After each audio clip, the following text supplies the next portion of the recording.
a mistake, and don't feel self-conscious about it at all. Just, go with the flow. And then when we need to get We'll back, I'll just say, recuperate, yes, yes. exactly, exactly. Yeah. So Mhm. please, please, please don't worry about it. And I believe that we are live in just a little bit. So how have you been this week? Well, sort of dealing with crises and so Uh-huh. forth. Uh, But we're doing an important lunch on Monday mm-hmm.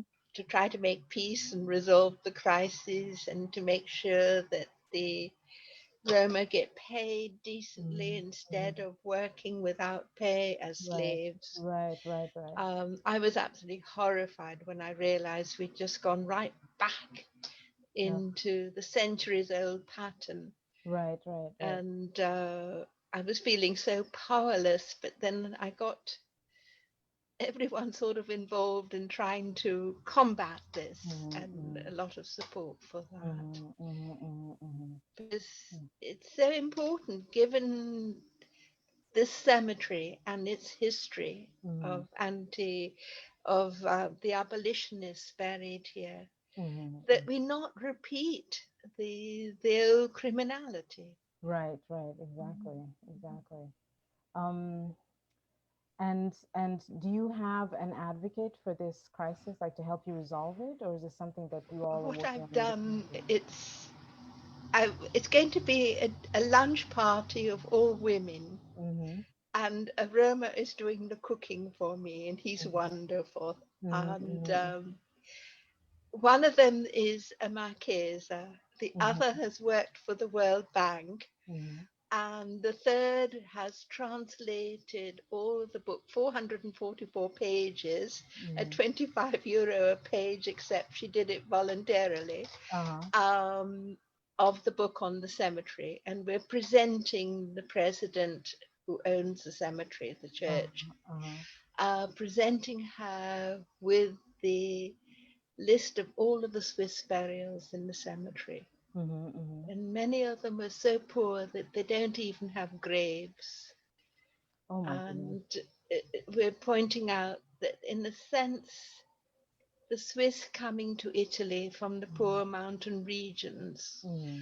are beginning their education movement with Pestalozzi, Mm-hmm. Mm-hmm. are very similar to the Roma coming from Romania, Yeah, yeah. illiterate and participating in our project of alphabetization. Uh-huh. Uh-huh. At the same time, not losing the oral storytelling. Right, right, right. So we're drawing an analogy and hoping that it gets understood. Julia, this might kick me out for Hmm. just a minute So because we need to get back to rain. hold on. This might just kick me out for a minute, but I hope not. Let me hope it doesn't, because I'm trying to sort out something. Uh, okay, I'm still here. Yes? Yes, I'm still here. It didn't kick me out. Okay, good. So give me just 1 minute and let's see if I can. Oh, okay. So let's see if I can join the meeting again. Oh, technology. Okay, I'm going to turn off that video over there. And what is the meeting ID on this one? The meeting ID is, I think I had it somewhere. Hold on, give me a second. Oh, I was so proud of having figured this out.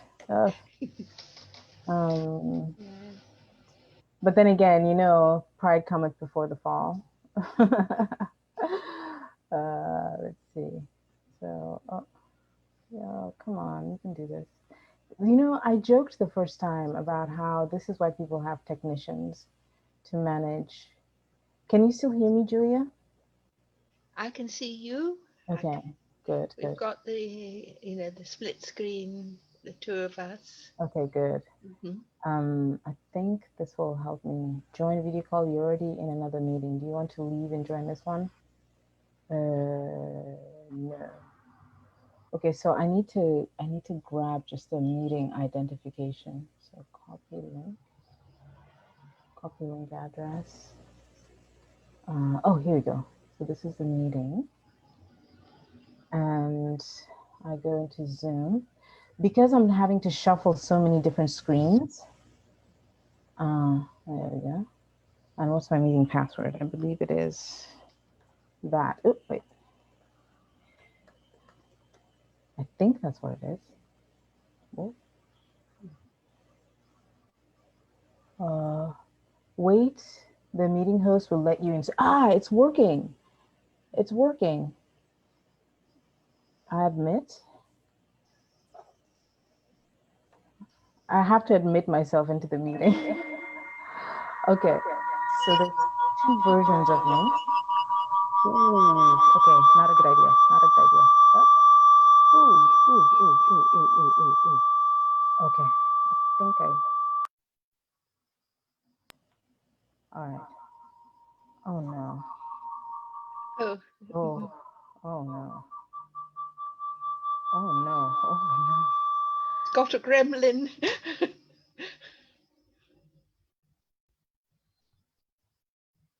Is it that you're trying to record? Oh,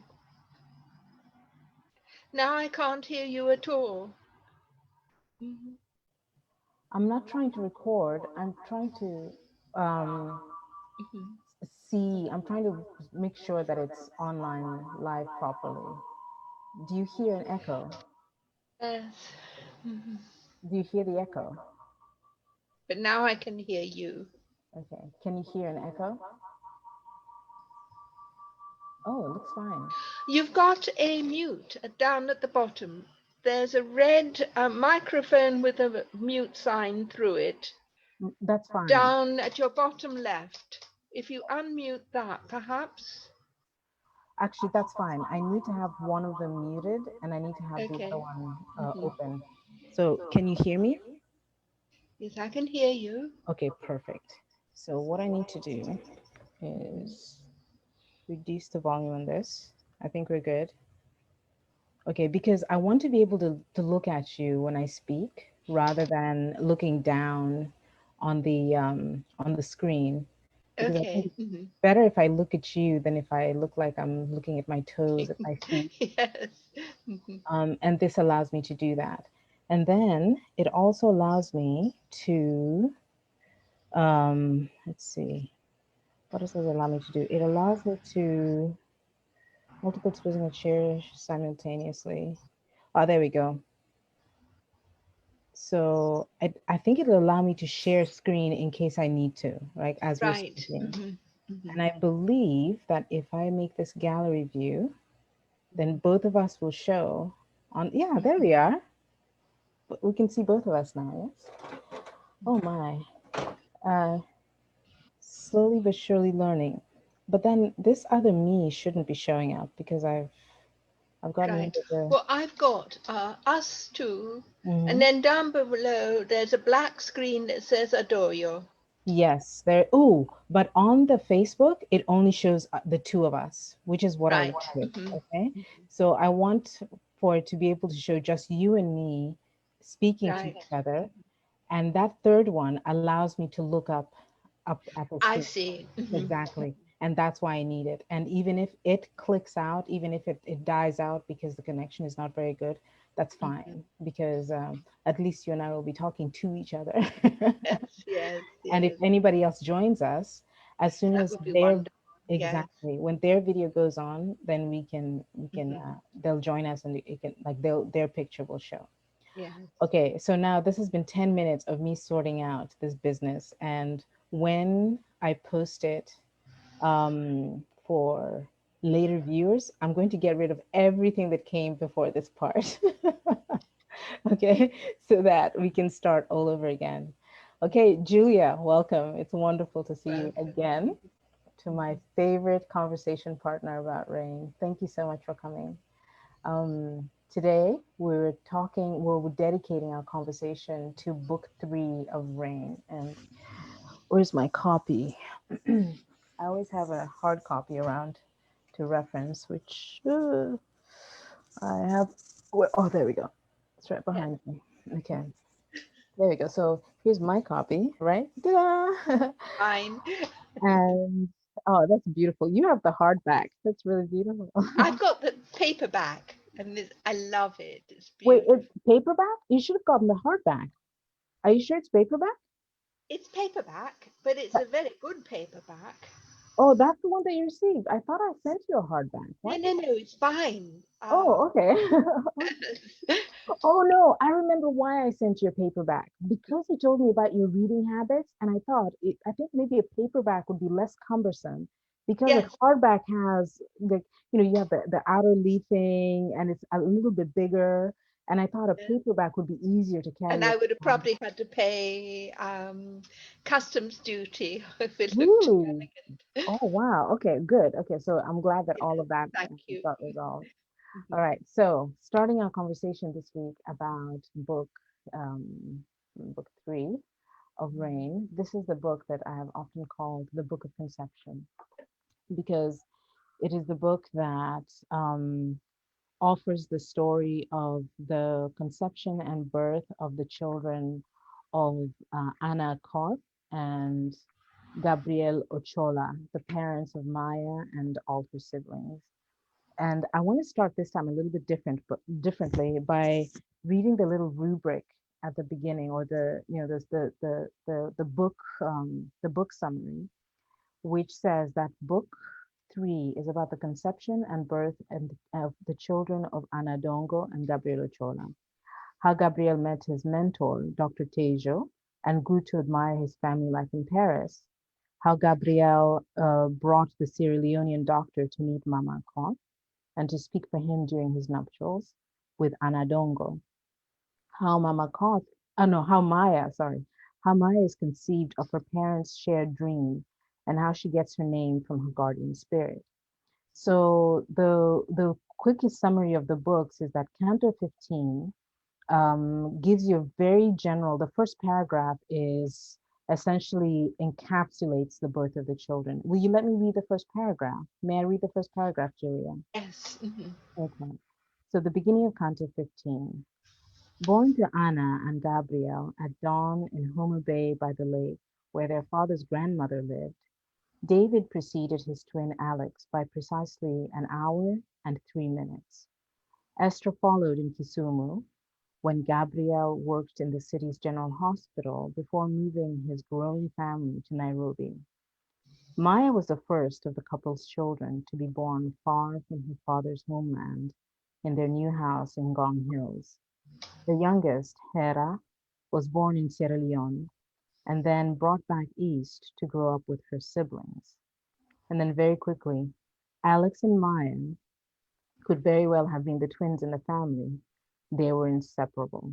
And I read this first paragraph, this first sentence of the next paragraph, because book three is centered on Alex and Maya. And one may wonder, well, as you read through the books, why is it centered on Alex and Maya?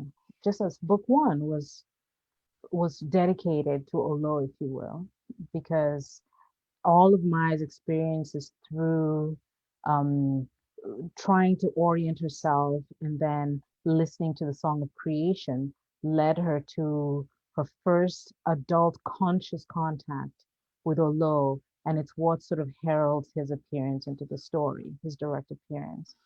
Book two was dedicated to Akon, even though the story itself, the content of book two was largely about Olo, right? We'd learned of his childhood, of his mother's agency in protecting him, in making sure that everybody protected him when he had sort of symptoms or episodes of dream walking that made him ill, about how he was surrounded by his sisters who were storytellers and winnowers, and how his entire sensorial experience was informed by these decisions that were made by the women in his life, by his mother, by his sisters.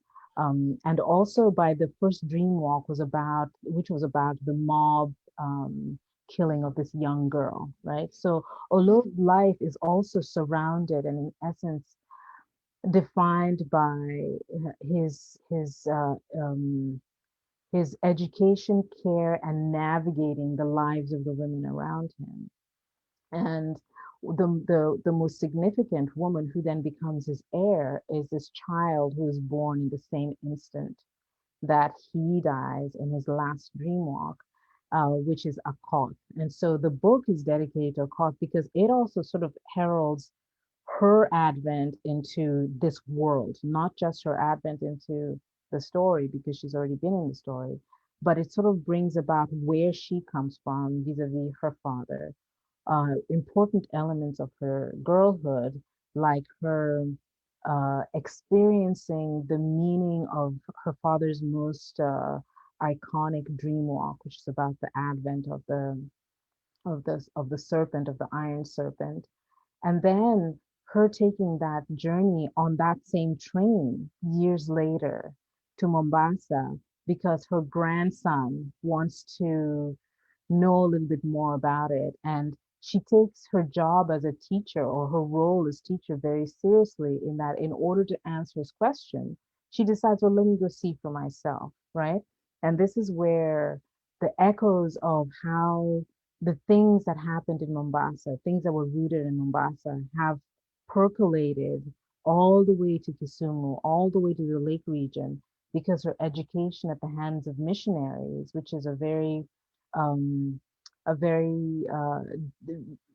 deeply imbued in Christian liturgy and Christian scripture, sort of gets quickened and reawakened during this journey that she's having. And these are all in terms of like thematic resonances, or as with a piece of music, say a symphony or a sonata, you often have the theme presented at the beginning in spare gestures, right? The essential notes presented at the beginning, and then they will later be developed during the development of, especially in sonata form, the development of the piece. And the development of the piece not only elaborates the theme, but it also introduces new sub themes as it goes along. And eventually, once the development has been completed in a sonata piece, then you come into the recapitulation that then follows into the conclusion of the piece. And so, in preparing for today's conversation, I was very conscious of how, structurally speaking, um, the music of the book is, on one hand, it's at the textual level where as you're reading, you're feeling that music. But on the structural level, also being aware that themes, moments, incidences are being introduced the way musical themes are introduced into a piece, like a symphonic piece, which was going to extend. And here we have that a great deal with after Canto 15 introduces the children, you have sort of details about their daily lives, just as you'd had details about Olo's daily life, or how in his village there were seasonal activities, right? The women built the huts and took care of the harvest and made sure that the next generation learned how to do these things, but also learned the stories behind them. Here with these kids, you have their everyday life in a modern, like post-colonial 1970s, 1980s world, where their mother can take off, instantaneously and go off to London for a few weeks when she feels like it, and then come back with the latest fashion and that sort of thing. And then book 16, there's an incident again that focuses on just Maya and Alex's dynamic, right? So I see that you have some thoughts about that, Julia. The book 16, which has them talking about the the um the pronunciation of the word island, where Maya is convinced that it's Island, and Alex, who, like I said before, is very thoroughly educated, book educated. So he knows these things, right? And he can't quite get Maya to believe or understand that this is how it's pronounced. The way he explains it is makes perfect sense. But Maya again has an intransigent character, right? She doesn't simply take everything Alex says as gospel, as it were. She will push back a little bit, even if eventually she accepts it, because eventually she must. And I find that very fascinating because we've seen it in the quote unquote theological debate, right? when the moment he pronounced the egalitarian conception of monotheistic gods, polytheistic gods, saints, angels, and ancestors, her immediate reaction was no, that can't be right. Why? Because, this authority tells me that it's actually one God.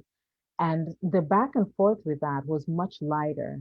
In this particular case, where Alex is teaching her how to read the word island, she insists that he can't be right because her rational intellect sees that it doesn't make sense. She doesn't have evidence to support his assertion that the S is silent.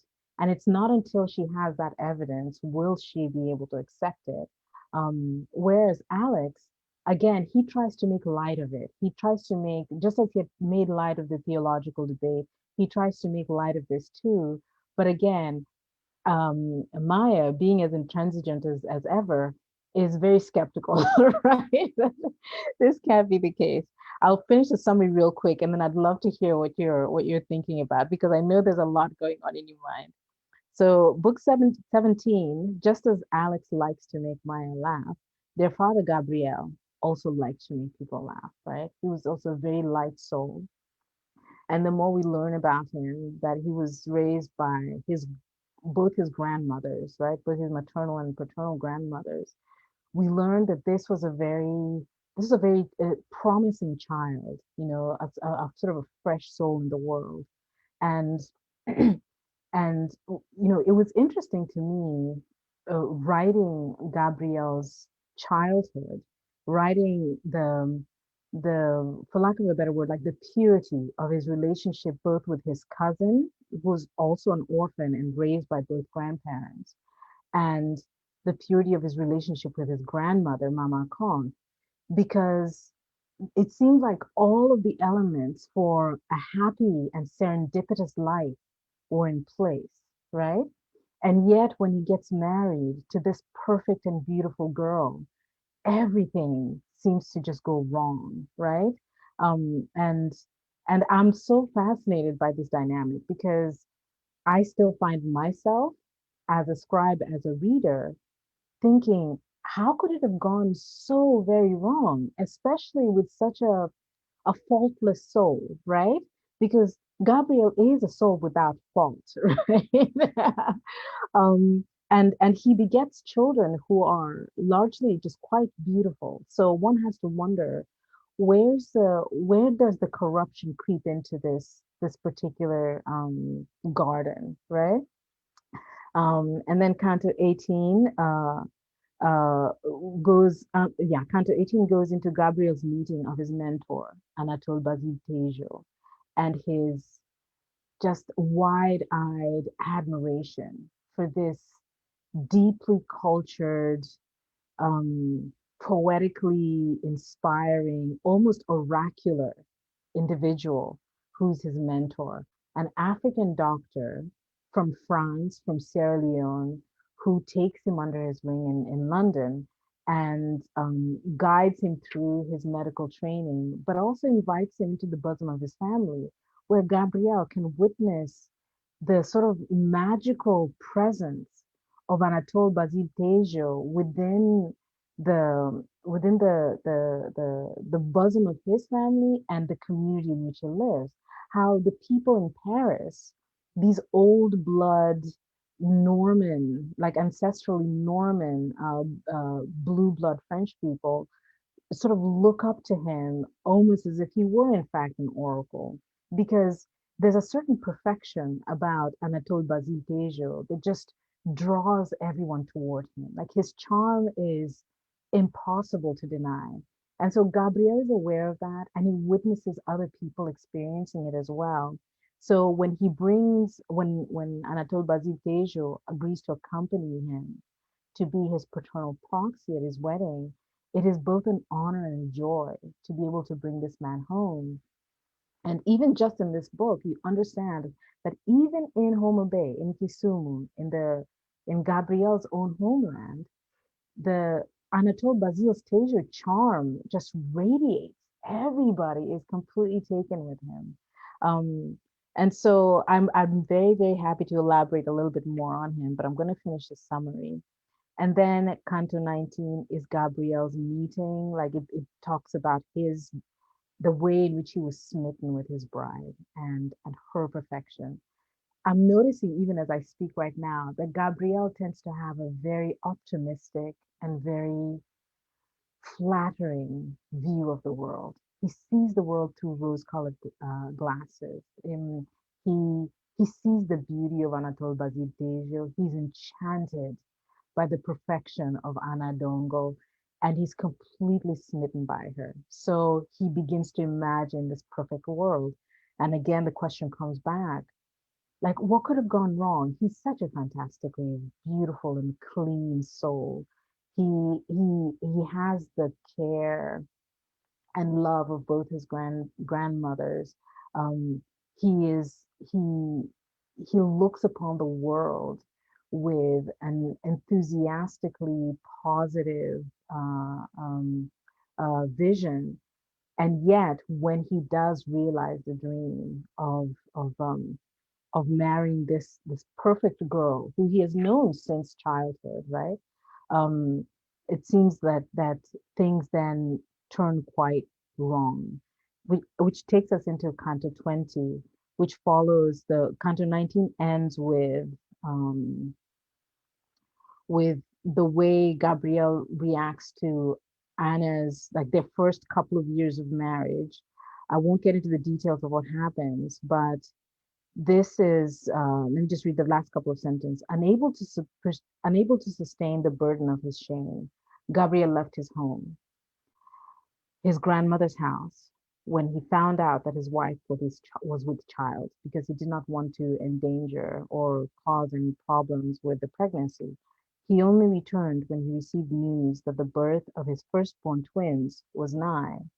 Anna, quieting her own revulsion, turned away from her two newborn sons.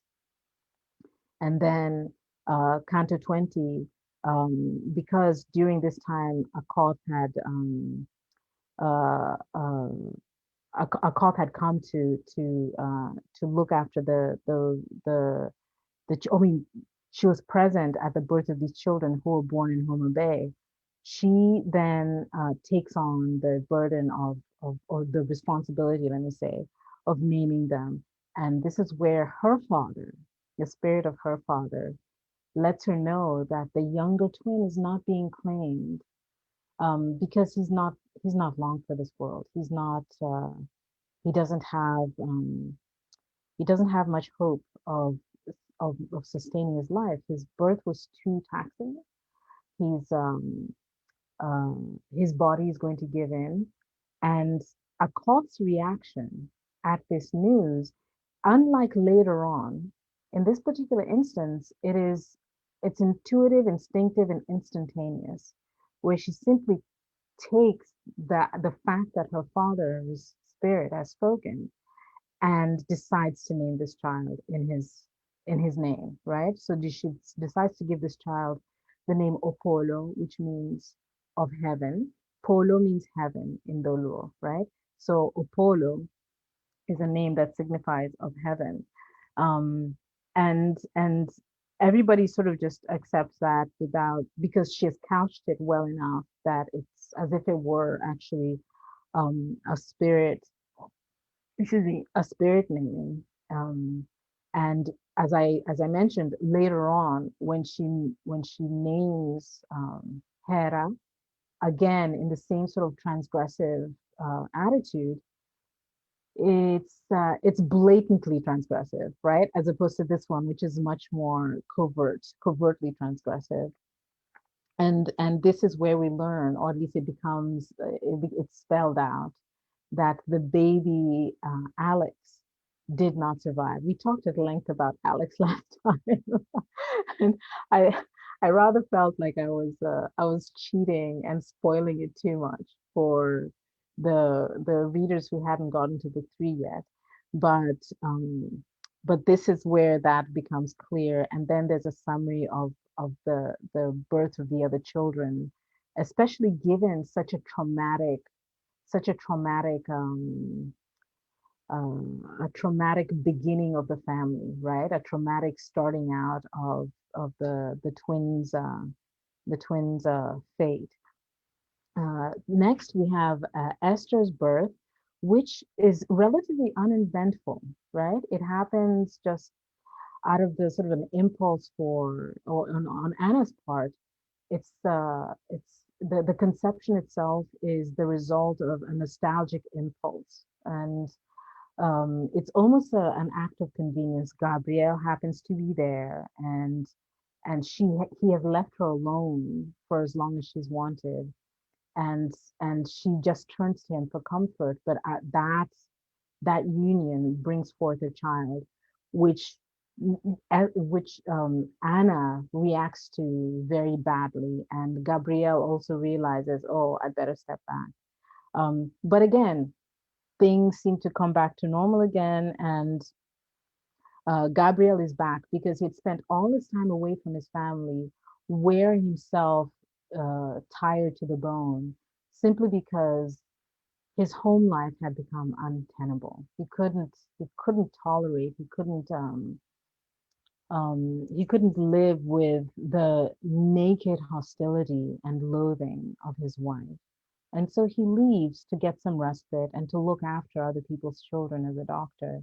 Um, and at one moment when he's simply back home in passing, the interesting thing for me, again, as a writer, was to discover, and I say this on purpose, to discover that this time, and the way I make sense of it is that there is a natural impulse in the human body. Like sexuality is natural. It's not alien.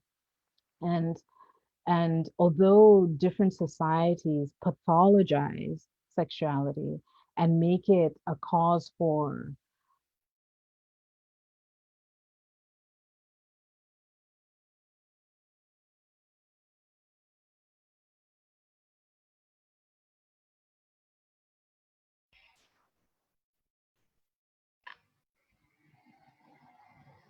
Adoyo, let me see. yes, now I can hear you. Okay, Your good. voice has come back. Right. Did you cut off for a minute there?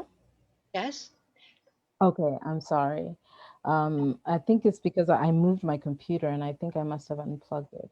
But Yeah. as I was saying, I hope it only unplugged when I was talking about how sexuality is simply natural, Yes. and Hmm. it's sadly it's pathologized in different societies in different ways. Not all societies, right? But in just some societies, the idea that there are all these strictures and conditions laid on it, I think deserves a little bit of attention. And so the conception of Maya occurs in the context where any kind of um, any kind of issue about sexuality is sort of thrown out the window, right?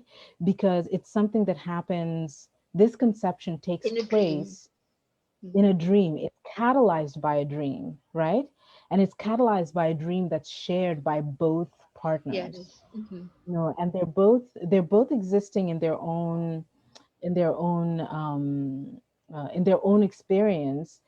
Hmm. uh, Gabriel's experience involving Anna, right? His dream sort of centers her, but Anna's dream centers someone else entirely, right? And we'll learn who later. I don't want to spoil that right now. Right, right. But, so her Although I dream, do think there is something about her resistance to Gabriel. mhm. Is it because he's become too Western? Well, no, this is really interesting because Hmm. later on, remember, during her in I believe it's in Canto, in book 6, when we get into the details of their marriage, like the marriage ceremony and the rituals and the singing, all of that, um, she's actually proud that her husband has an English name. Her English is excellent, right? And she's proud of the fact that she's going to be marrying a man who goes by the name Gabriel, right? She's Yes. proud of the fact that she too now, like in that guise, she can also use her English name, which is Anna, as opposed to Adongo. So her resistance to him isn't that he's too Western, because this is something that she actually loves about him. And she also loves that he has brought this icon of Western sophistication to their home, right? So we can talk about her resistance. I think the way her initial resistance, I think it's hinted at here, but it'll be elaborated later in book 6, is because after her first experience of Mhm. like complete complete sexual union with someone, in her mind, like she bonds with this other person. Yes. And so Gabriel has no space in that, right? Even though her initial intention had been to be the perfect wife for him. So her physiological response to to him is because she has had a different physiological response because she's united with somebody else, right? Mhm. And Mhm. so her initial resistance is fairly benign, right? She just doesn't consummate the marriage. Yeah. But She it's so sad because it's so inversed, where because she loses a child mhm, through the sexual act, mhm. that she then uses that to try to lose the other children. Exactly, exactly, Mhm. exactly. It's basically the pathologization of sexuality, and Yes. and and her rational, like the way she thinks about it, even Mhm. though her English is excellent, right? Even though Anna can be described as someone who is well educated and has a high aptitude and drive. She's beautiful. All something is missing in her Oh, understanding yes. And of the violence that comes through, yes, like when exactly. she hurts the boy and Yes, yes, smashes his jaw, and yes. later she'll do that to Maya. Yes, and Um, notice that the smashing of the jaw is something that mhm, happens. It's now like maybe they're now 7 years into, or maybe no, not seven, mhm, almost 9 years into their marriage, right? mhm, So you can imagine that ever since that moment when she first tried to consummate her marriage with Gabriel, mhm. and that sort of catalyzed or coincided with a miscarriage, right? Because Yes. she Mhm, thinks that it caused the miscarriage, right? mhm. But it could might have, or it could have been just a coincidence, right? And the scene of the miscarriage itself is like I can almost smell it actually. Like when I read it, I think, oh God, this Yes. is Mhm, so. It's that itself is it's the first instance of like real violence mhm. in Yes. Anna's life, but it's a violence that's associated with sexuality, and it's a violence that ends something that is precious to her. Mhm, So she then turns that violence on Gabrielle, right? mhm. Because in her, I think flawed logic, it's a sort Yes. of it's a sort of like what is it? What's that phrase? Uh post hoc ergo propter hoc, right? Like because this happened after or during the consummation, she Mhm. thinks that it is the cause of Right. Right. miscarriage. And Mhm. so she thinks she can repeat that miscarriage Yes. when she has in her womb something that she doesn't Mhm. want, because the one Right. that she Mhm. wanted was destroyed, right? And And so she will eventually and she have will. the child she Oh, wants. absolutely. Mhm. And so when you what you Mhm. say about her turning her violence against the houseboy, this is 9 years Right. of accumulated, like, Mhm.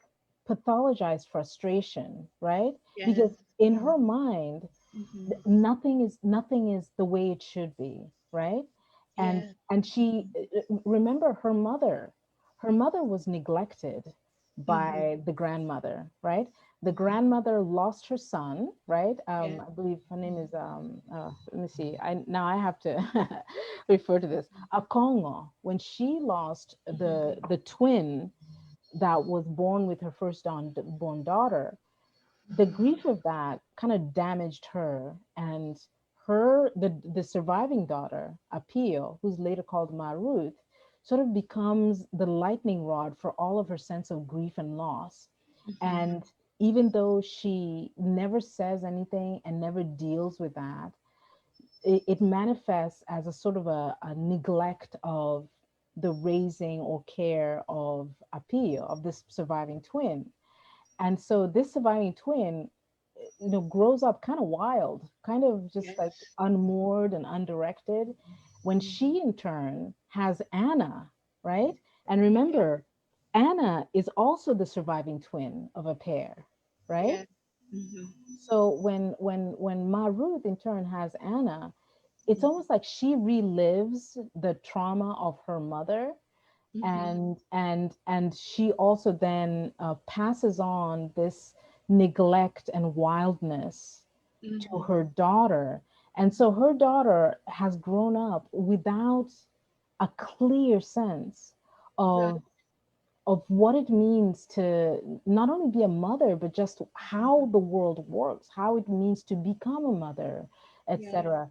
It's a cycle that has, I think, breeded a sort of a solipsistic and, if you will, sort of narcissistic tendencies in all of them, not necessarily intentionally. They didn't go out to turn themselves into narcissists, but Mhm. that's what they ended up being because they wanted something for themselves that they couldn't have. And Right. so they will Right. use every method to get it, right?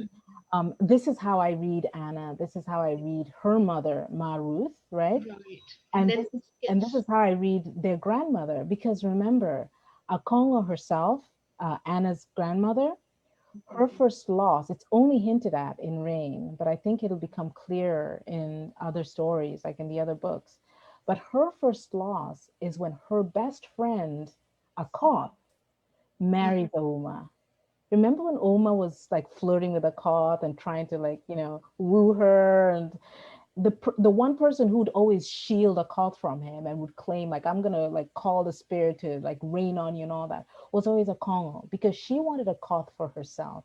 So her first loss is Akoth marrying somebody else. She too marries somebody else. But then the consolation is that they can still unite their families through their children, right? right. Mhm. And so they try that, but that doesn't work. Mhm. Or at least that ends in tragedy. And a Congo, the accumulation of heartbreak and loss just like does her in. And so there's this sort of grief and loss has seeded something kind of rotten in her line, and Yeah. it seems to blossom and really flourish in Anna, right? Whatever Right. that was. And this is where I think it'll come up in Rain in book 4, but I think I can fast forward. There's the story of the chicken and the hawk, right? Several Mhm. people have asked me, why is the story of the chicken and the hawk? It's just like keeps to run through. It seems to just run through the whole book. What has it got to do? Mhm. And it's really interesting to me, again, as a scribe, because I kept asking, well, why does the story keep coming up? Like, why does this keep coming up? It's a story that we're told as children. Like, it's one of the Yeah. many, many, many legends that we learn. In Rain, it shows up almost as a soap opera, right? Like, and and it's an soap opera whose episodes just keep recurring, and you notice they keep recurring in Maya's imagination. Like, it's the place where she goes for to escape the brutality of her life, right? It's a place where she daydreams. It's a place where, when she's just like letting her imagination, it's separate from a dream walk. It's simply a place where a child goes to find solace. But what's really interesting about it is that the part of the big moral of the story is the idea of inherited traumas and inherited habits that come out of that.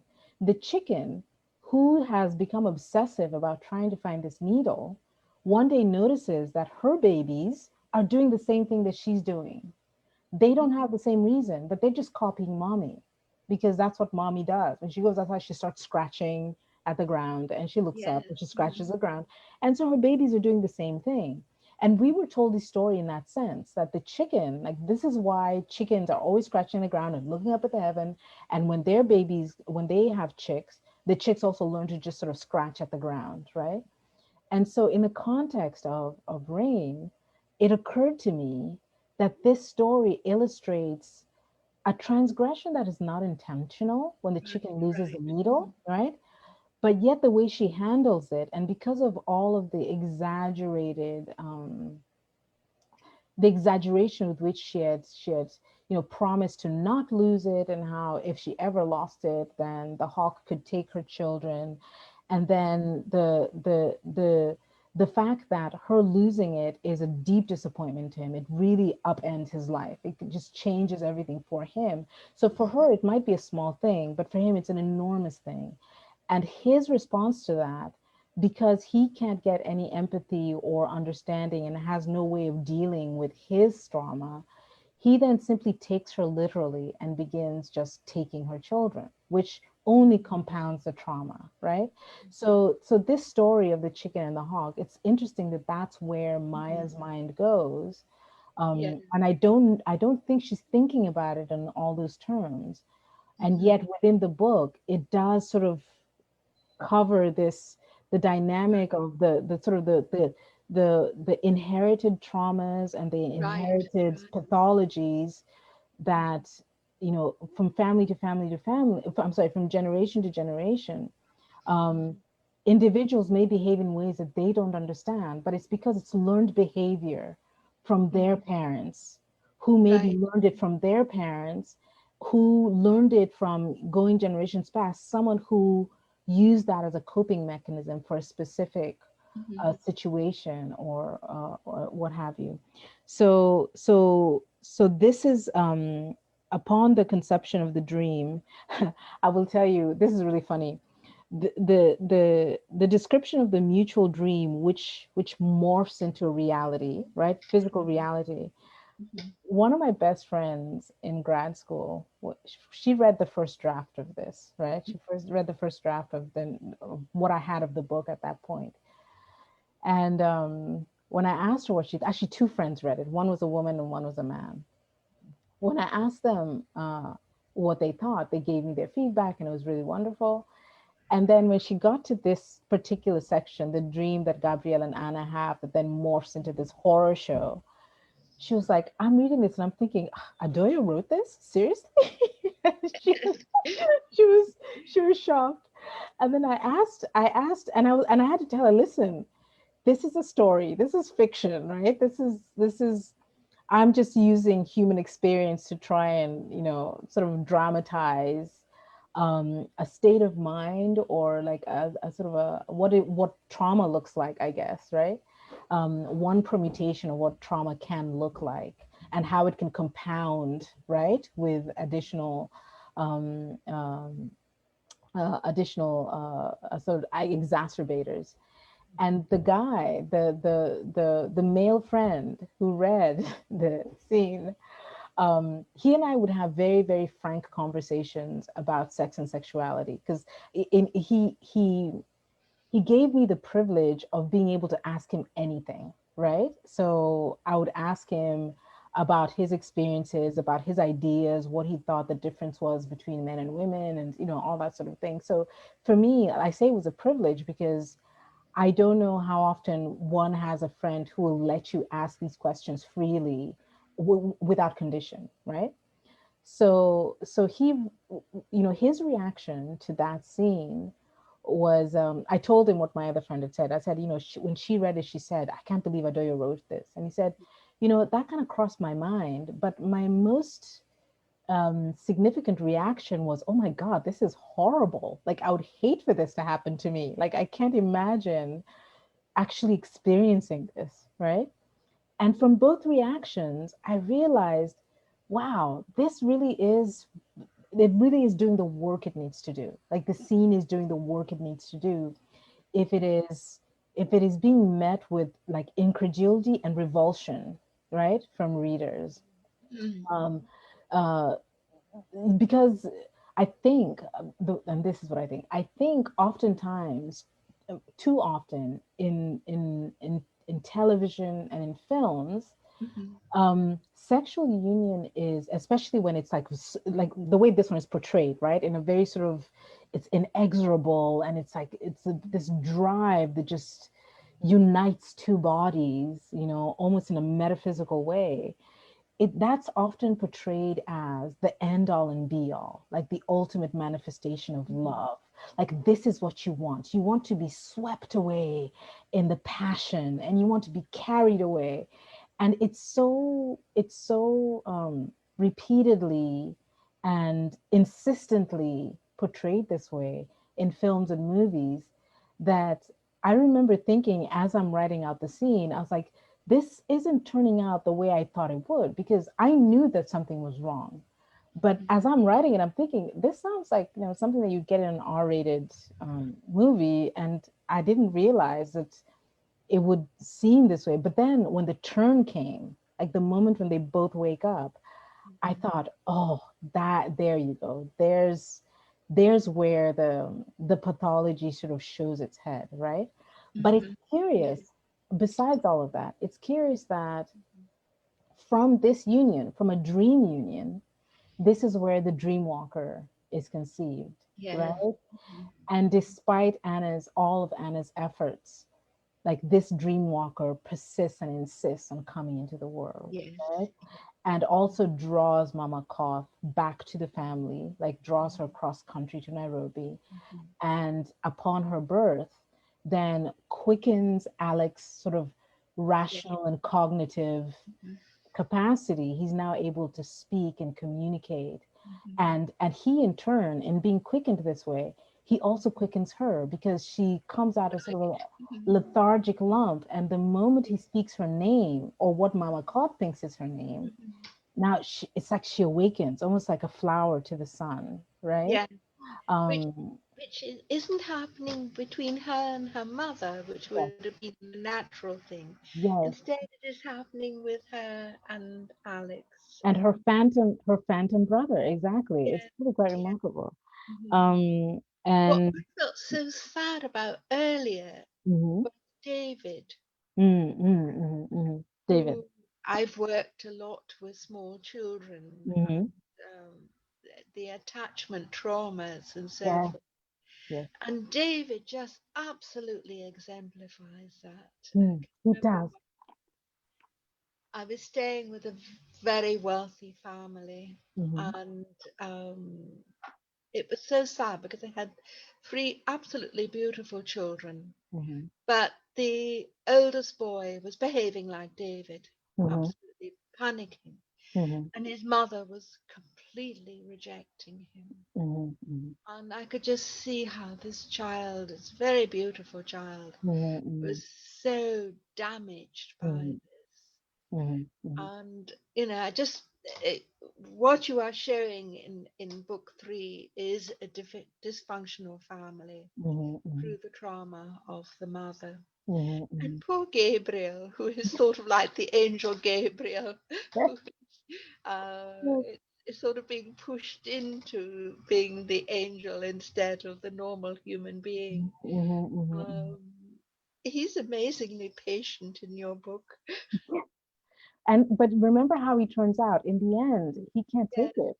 Like the accumulation of humiliation and loathing, just Mhm. he doesn't he may start out as an angel, right? Because he really is, like, you're But at the right. very end, with the birth of the twins, they're all there. Say that again. At the very end, with the Hmm. birth of the twins, Hmm. you have Gabriel and Tejo Yes, together, yes, uh, and it seems as though at that point all is well. it seems.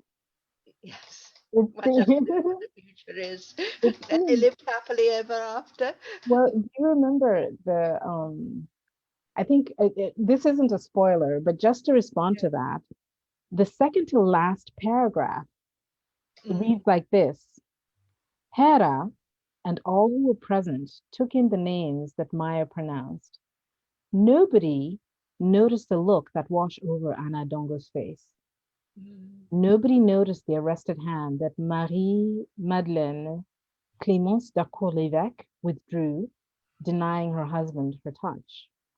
Nobody noticed the effort it took Anatole Basile Tejo to keep his head from sinking, nor his heart from rising. mm. So it's the omniscient narrator is Yeah. aware that Mm-hmm. it seems like all is well, and there's this promise to the future, but there Mm-hmm. are these things happening in the background Mm-hmm. that ripple, like the ripple of, oh, all is actually not in fact well. Because Anna, Mm-hmm. who hadn't reacted to anything, Anna, who like walks into a room like the queen that she is, and just sort of, grabs everyone's attention. In this one instant, when there is spiritual and historical confirmation of what Mm-hmm. she did, Yeah. she has a reaction, but nobody sees it, right? And I told Basil Tejo's wife, she too had began to get a clue that something was up when she saw Hera's hand, right? And so, remember in their first date, and I'm fast forward again. In their first date, they spent all this time together, but they never touched, not even their hands, right? So imagine that their union, eventually, when they do get married and everything, that it becomes very, very natural for them to touch, to hold hands. It becomes very natural for her to reach for her husband. And when she thinks he's in distress during that naming ceremony, that's what she does. But Yeah. then she starts putting two and two together, and she stops and she withholds her hand. Deja, on the other hand, he seems to have coasted through everything, right? Up to this point, coasted through absolutely everything. And when he realizes confirmation, on the one hand, there's the shame, right, of being found out. So his head is going to be sinking. And yet, on the other hand, there's this instinctive sense of pride, right? Like sort of ancestral pride, if you will, or paternal pride. And he has to fight with not letting on in either case, right? So for me, at least as a scribe, I'm so interested in fleshing that out. Like I have ideas about what the new generation is going to, Mm. um, because Yeah. I was telling a friend yesterday, I've started writing the second volume, and the second volume, which is called Wind, is has as the central character. Maybe I told you guys this already, but um, book Rain has as its central character Maya, right? And in conjunction with Akoth, right? Akoth, the grandmother, Akoth Hera, right? And so they're the sort of the trinity of women, right, who are central to Rain. In Wind, the central character, like the fulcrum of it, is Esther, who is the holder of Right. memory. Mm-hmm. And it's Esther and Hera, and Mm-hmm. I, it's still revealing itself. But I believe there's another woman, and I'm not sure who's going to emerge. But it's principally Esther and Hera, and the book actually involves the growth of the boys, of the twins. So you follow the twins as they're growing up, and I think it takes us through the like the first 9 years of their lives, right? While also revisiting histories that Hera has in her mind.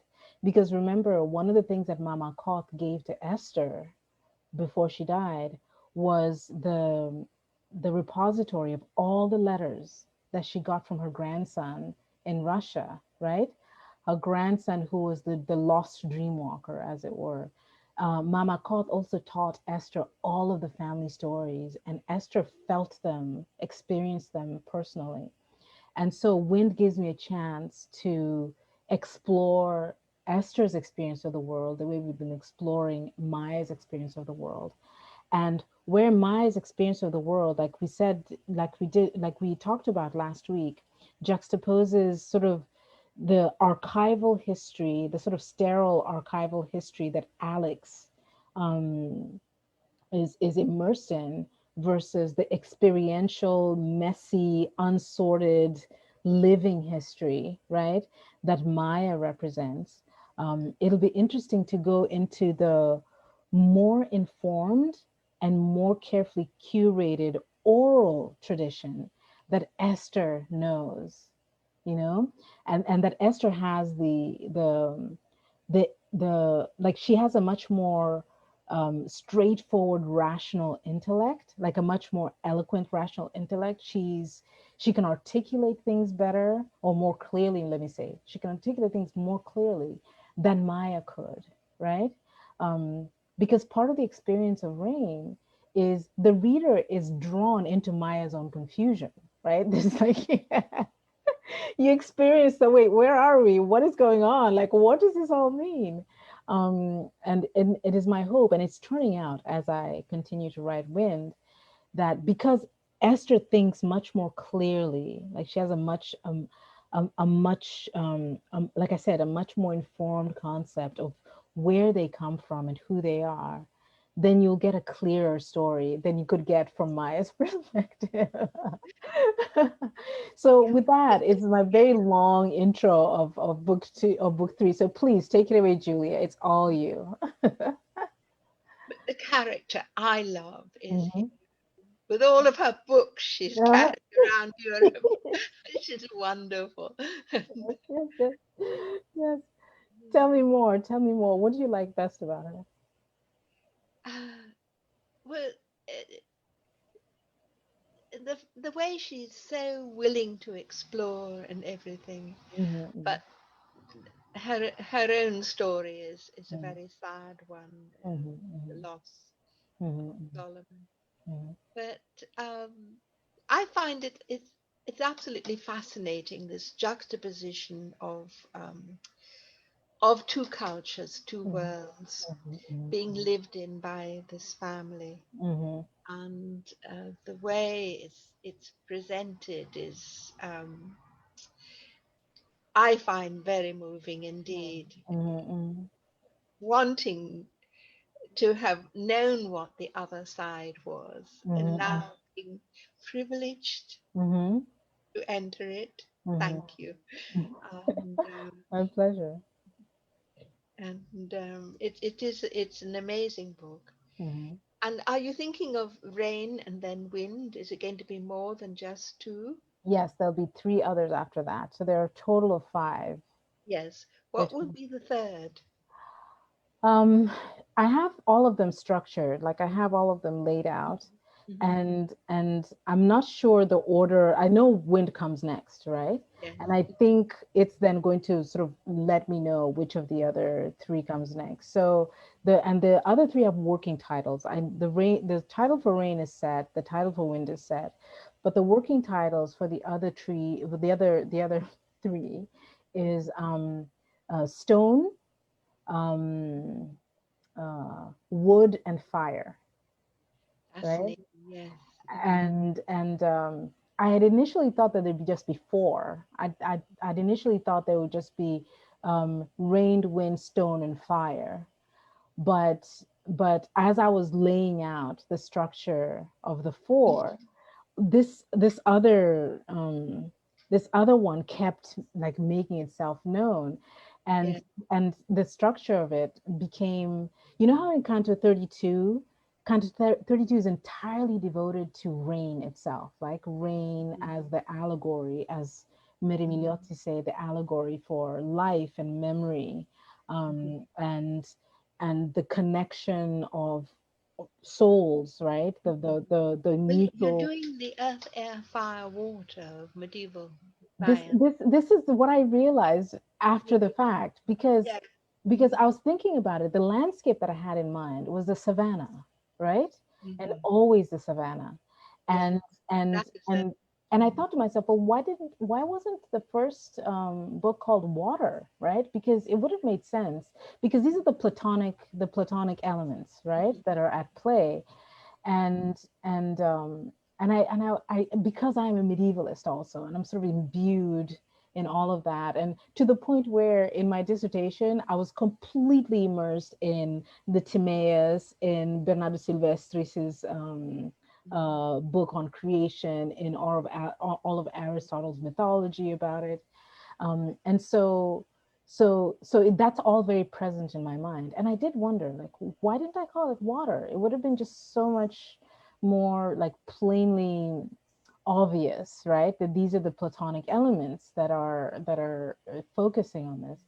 But then after the fact, especially as I was writing Canto 32, and mind you, the way I wrote the entire volume was mostly from the beginning to the end. But Mm-hmm. the idea for Canto 32, like when I got to Canto 32, that had been percolating throughout. So it Yeah. had just been sort of sitting there waiting for me to get to where it belonged. Mm-hmm. I could have drafted it earlier and then just like plopped it somewhere. But Mm-hmm. it never felt that it had arrived until Maya was in the bathtub and then having this dream vision and then walking with Juan in the mist and then feeling the rain fall on her. And suddenly the rain happens. And Yeah. you notice the beginning of Canto 32 not only talks about the rain, but it also talks about how the rain falling on the water of the ocean Yeah. sounds like the winnowing of sorghum Ah, seed, lovely. you know, Yes. sort of Mm-hmm. rising into the wind and falling and rising into the wind and falling. And so it seems like every part of the story that came before Mm-hmm. informed the body of this idea that had just sort of been waiting in the wings of Canto 32, and then the rest of it sort of happened sequentially after that. So although I had the map and I had the ideas and I said, okay, this needs to be here, this needs to be there, it wasn't until the actual drafting of it that I could see the details And because then I loved it when you had the snowflakes yes, for yes, uh, yes, juxtaposing Africa and America at that point. yes, yes, It yes. reminded me a little bit of the technique that Lampedusa used in Hmm. The Leopard Oh, when he has tell the me more. bomb Uh, on the palace uh-huh. that was made in Ohio Mm-hmm, mm-hmm, mm-hmm, in the middle of the Victorian dance scene. mm-hmm, mm-hmm, mm-hmm. Suddenly you collapsing time and Yeah. space. And space, exactly. And then you realize that the idea of uh, that's a really great point you make because you had mentioned earlier in one of my our earlier conversations, you had mentioned how Maya's dream walks and even Hera's own experience, right, during labor collapses time to Yes. an instant, right? The Hmm. dream walk collapses time, but even Hera, when she's in labor and she's thinking about all these disparate things, Hmm. and they're all happening in a way that she can't articulate, that too collapses time, right? Yes. Hmm. And there are many other instances where you know the entire book, like the entire story, could really be contained in an instant. I mean, if you think about it, Yeah. much of what happens in a very short period if we're thinking temporally, right?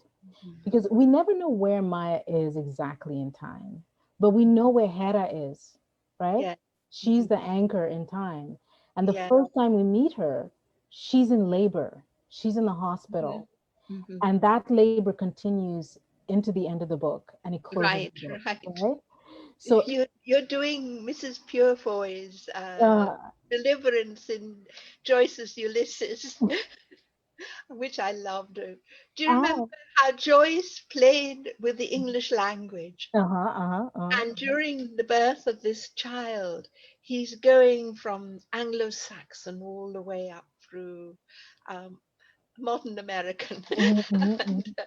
and Yes. he's also playing games with his anti-Semitic friend, Mhm, mhm, with Leopold Bloom, who is mhm, Jewish. mhm, mhm, And he's playing off Ezra Pound's translations from the Anglo-Saxon. mhm, mhm, mhm, It Joyce was doing wonderful. You're doing the same mhm. kind of Well, thank you. And so with all of that going on in the story, yes. then you end up with a sense of you end up with a sense that uh, I'm sorry, I lost the thread. Oh gosh, I lost the thread. I just realized I lost the thread. It's okay. We can move on. Maybe it'll come back. Maybe it'll come back. But Ripples please, on the water. let me just sit back for a moment and just like let you um, let you like just tell me about your thoughts, your reflections, your questions, your contemplations, because I'd love to hear them. They're always so enriching when I hear Yeah, them. no. I respond to this in ways that you're not meant to. As literary scholars, we're meant to have things in boxes. Mm-hmm, mm-hmm, But my very first memory as a mm-hmm, baby was mm-hmm. the ripples of the Thames reflected on the ceiling of my nursery. Oh, And that's that was great. gorgeous. Uh-huh, uh-huh. And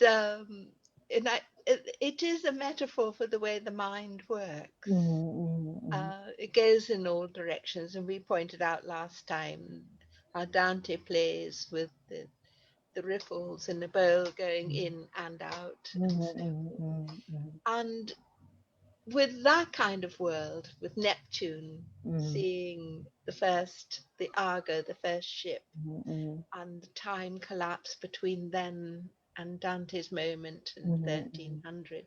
mm-hmm, Those are the games you're playing. They're mind games. They're not the sort of restrictions of the body in space and time, mm-hmm, mm-hmm, but the mind which transcends all of that, mm-hmm, mm-hmm. which we're not really allowed to do. And it's wonderful that we can be disobedient and do it.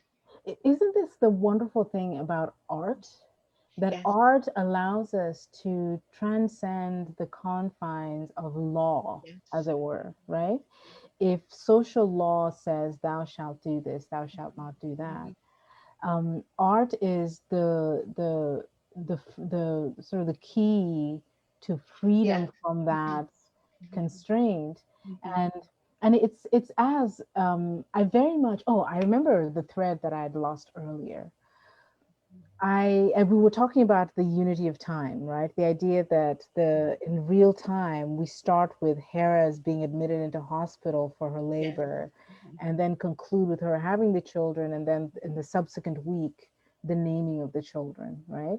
So once she has had the children, everything sort of takes place in real time, as it were, like mm, in the yeah, world of time.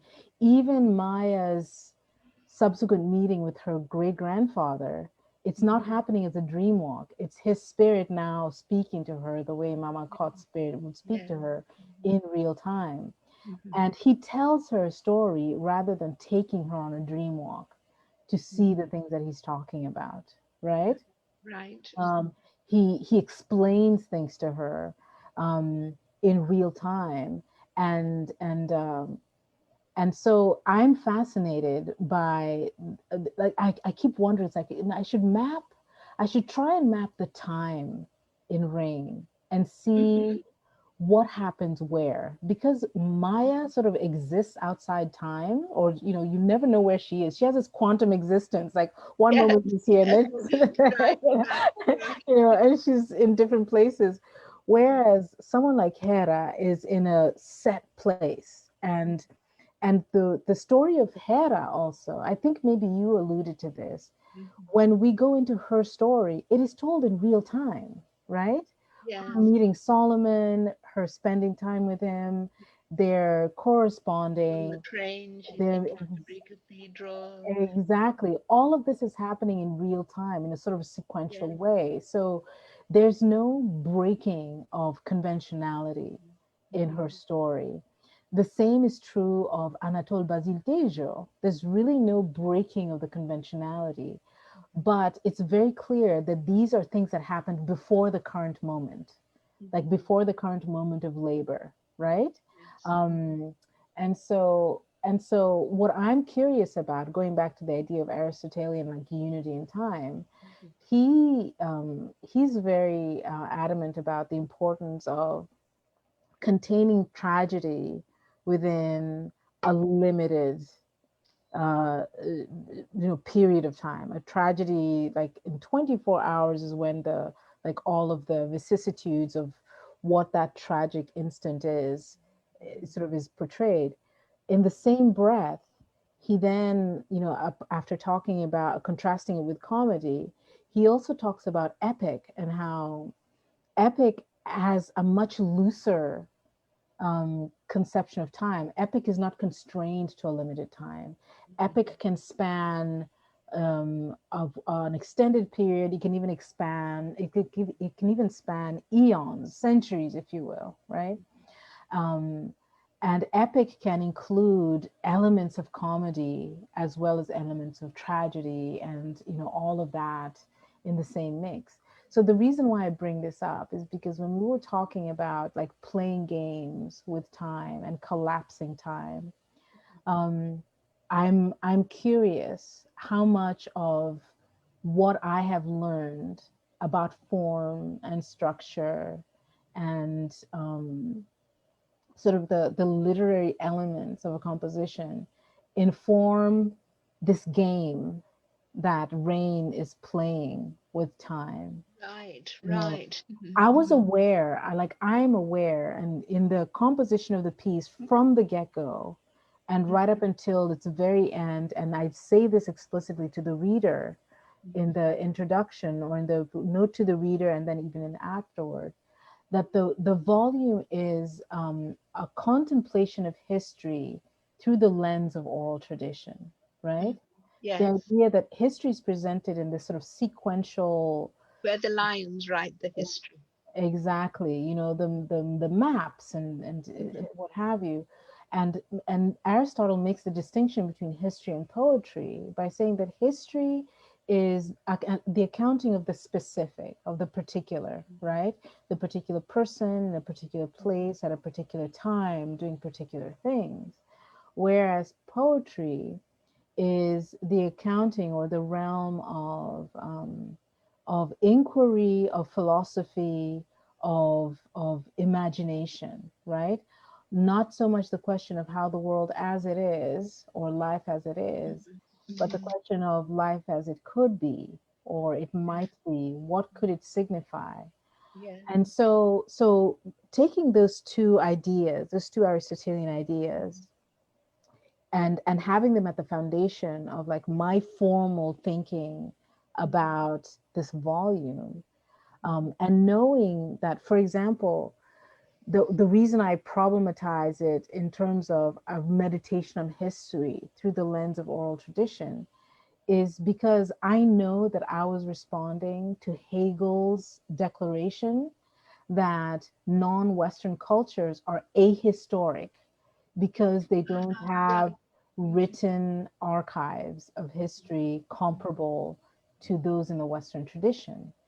And the reason why Hegel makes this assertion and elaborates it at length in his like the anthropology of geography or the history of geography, I think he calls it, the history of the geography of the world or the world history of geography. I'd have to get the title, but it's a series of lectures that he gave, uh, which were, I think they were published posthumously by his students.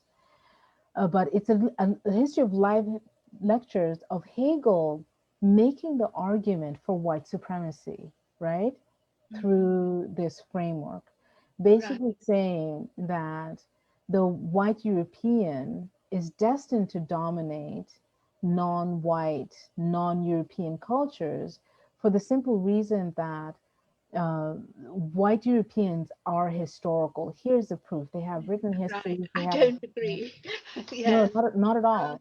for And instance, the Irish, mhm, they have the annals, they have wonderful documents mhm, where they work out the genealogies and the uh, even when they were in exile from Ireland because of the persecutions, mhm, they had this terribly strong sense of the geography of time and space, but mhm, it's not in our sense of history, it's more mhm. in the oral form. Yes, yes.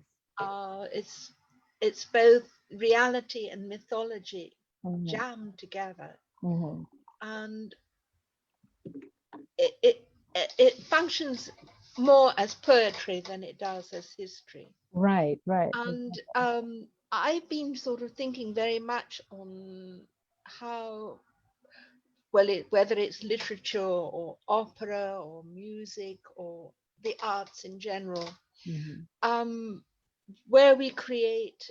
a space that's not our space, Mhm. but a kind of alternate universe. Mhm. Um, Pidavros was the great theatre. There was no city there. There was just a theatre and a hospital. Mm. And the theatre was the therapy, Mhm. the Mhm. psychotherapy Mhm. for Mhm. the audience, Mhm. where they could work through their trauma. Mhm. That's And amazing. I had very much the experience the other night. I wanted to re listen to Beethoven's Fidelio, Mhm. which I had seen here in Florence many years ago when my Mhm. first child was 18 months old. Mhm. And it was the story of what I would have liked my marriage to have been, Mhm. where I could have freed my husband from Mhm. his illness, but Mhm. it wasn't. In a way, I did undo his shackles and let Mhm. him go free Mhm. without his family to get Mhm. his PhD. Mhm. Mhm. But it meant that I had to become the one who was blamed. Mhm. But That's listening and seeing Fidelio mhm. with the very lovely Leonard Bernstein production, Mhm. it was very healing, even though Yeah. it wasn't real. Mhm. Um, it was the alternate reality, the alternate universe, the Mhm. alternate Mhm. truth, Mhm. perhaps, Mhm. and that was therapeutic. And I think Mhm. so much of, for instance, these great medieval poems, Mhm. Chaucer, Langland, Dante, Mhm. they are obeying what the rhetorician said you must do. You must begin your poem with the creation of the world, Mhm. because your creation of the poem is the creation of the world. Mhm. Mhm. And they all do this, and they all set their poems at Easter, Mhm. which is this wonderful rebirth. Mhm. And in a way, art and is imitating nature, Mhm. Mhm. but our dysfunctional families are being quite unnatural.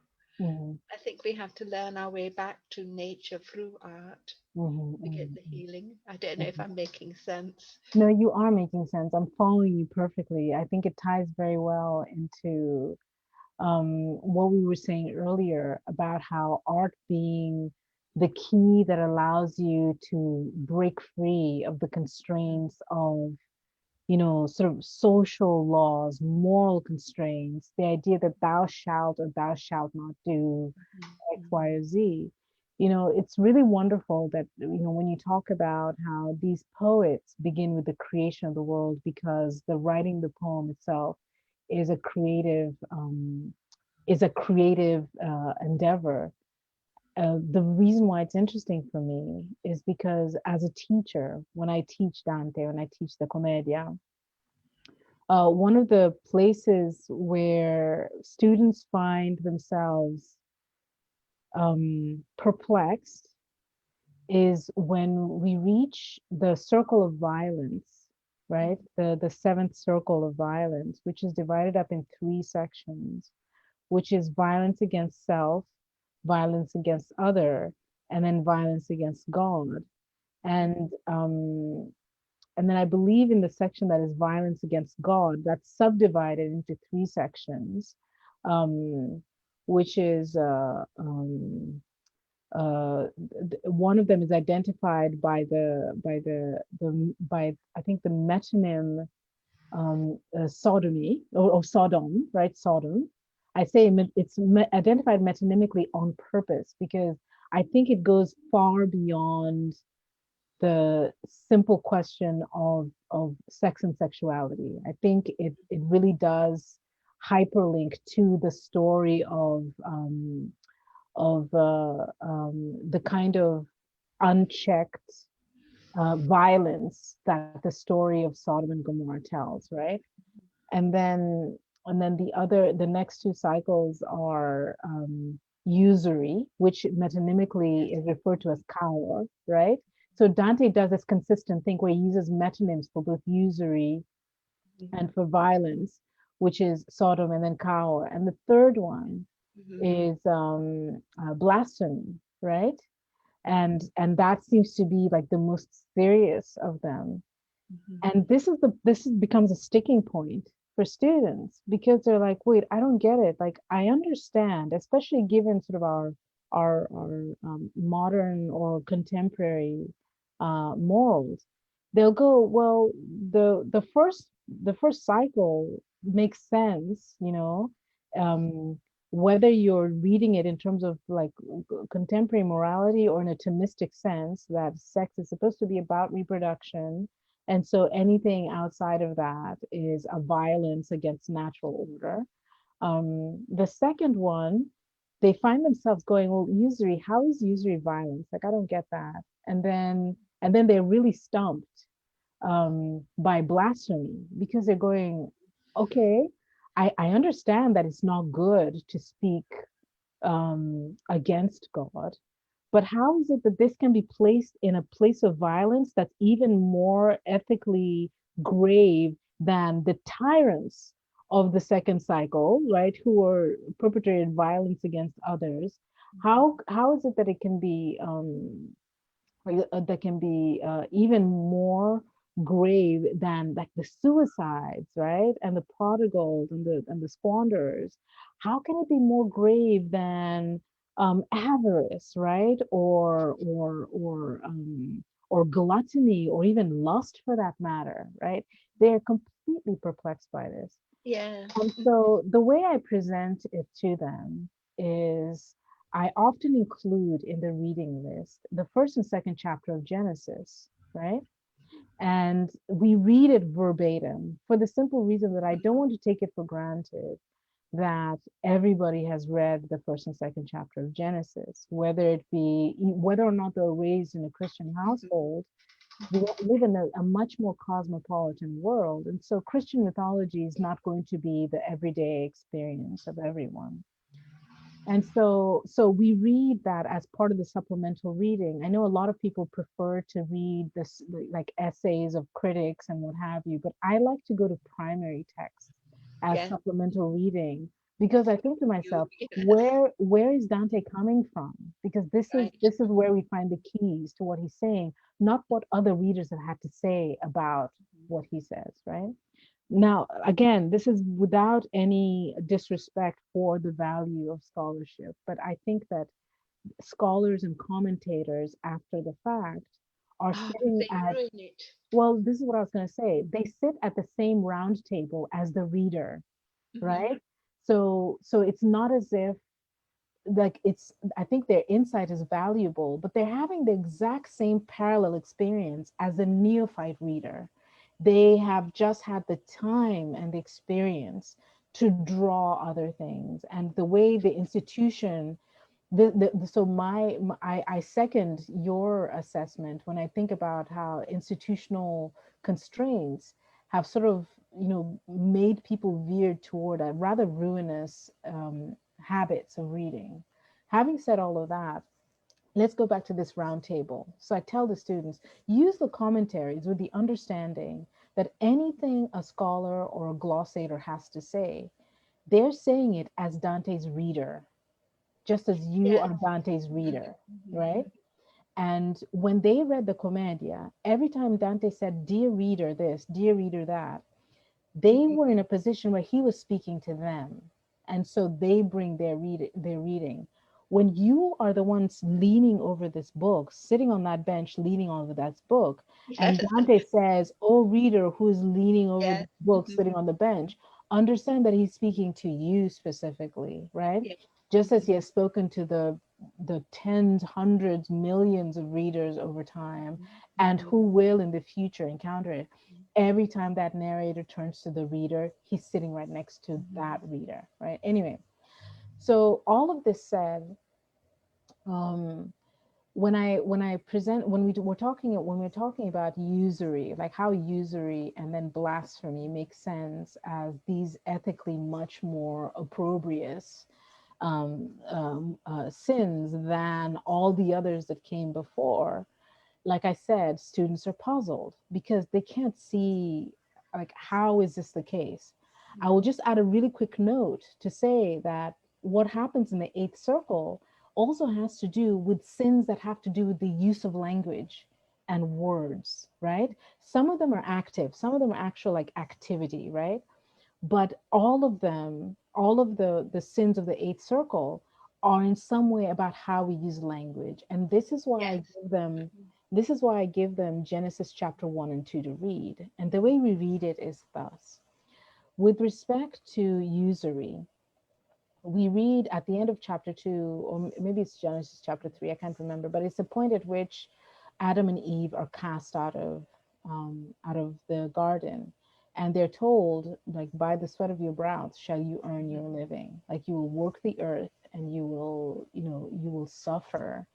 um, and in essence, my framing for students in this sense is, of all the imperatives that God gives, this particular imperatives makes sacred the sweat of one's brow, right? And Yes. makes it understandable that to then exploit that, right, Hmm. and gain profit from that, that is where the sin lies. And this is why Right. usury Right. is a Mhm. sin, right? So we can read it in a very very basic primary text key Yes. Mhm. from Genesis. Now what about blasphemy? That is when we go back to chapter 1 and chapter 2, and I ask them, how did God create the world? And it's really interesting, Julia. Mhm. You see people that kind of stumped. They're like, well, he just did. I'm like, yes, but how? What are the instruments that he used to create the world? And again, they're stumped because, like, well, he didn't use any instruments. And I'm like, really? So how did he in fact create it? And they go, well, he just spoke it into being, Yes. right? So that Genesis gives us a creation story whereby all of reality is created by speech act. Yes. God said, let Yes. there be light, and there Mhm. was, and God saw it was good. Do you God, know that the Australian creator God has can you put a pin, eyes and ears and a can you, nose, but no mouth, because uh, he has already said the word that created everything, and Julia, he no longer needs it. Julia, can you put a pin in that for just a moment? Just a moment. Let me finish Right. the okay. So so so so here's the them going through the process of realizing that the book of Genesis gives us creation as speech act from the Yes. divine voice, right? And Mhm. then we go into, well, how did God create Adam then? Did he just speak Adam into being? But apparently not. Adam is actually molded out of mud, and life is breathed into Adam. He's essentially inspired into living, Mhm. right? By this divine breath. And then the last question that then I pose to them is, what was Adam's first job, right? What was his first responsibility? And immediately you have guesses going, oh, not to eat the apple, not to do that. It's like, no, that wasn't his first job. Like, just read the text. What was the first thing Adam was like? What was the first responsibility he was given? And why was he given that responsibility? And again, it's right there in the text. It's not a trick question. And they go, oh, naming things. And that's where we get to the crux of it. And where we go, God spoke the world into being, and everything came into being. And then God then sort of endows Adam with the responsibility of speaking the signs of these things into being. So man's creative capacity is in the naming, right? Man does not make the thing itself, he simply makes the sign of the thing. He makes the name of the thing, the word of the thing, the idea that now once Eve comes up, Adam has created these signs, these elements that he can then use to communicate to Eve something like, oh, honey, this afternoon by the brook, I saw a really beautiful bright red cardinal. And Eve need not have been by the brook at that moment with him to be able to visualize what he's seeing, because these signs that Adam is sharing with her help her reproduce the reality of the experience that he saw. But they're always secondary. because these signs are already pointing to that which has already been created by the divine. And yet, they are the primary creation of man. And so, the ultimate point of the lesson of reading it this way, in terms of like getting students to understand language in semiotic terms, right, as signs that point to something or some idea that allows us to abstract it, is that when a poet gets to work and begins the work of imitation through words, they're essentially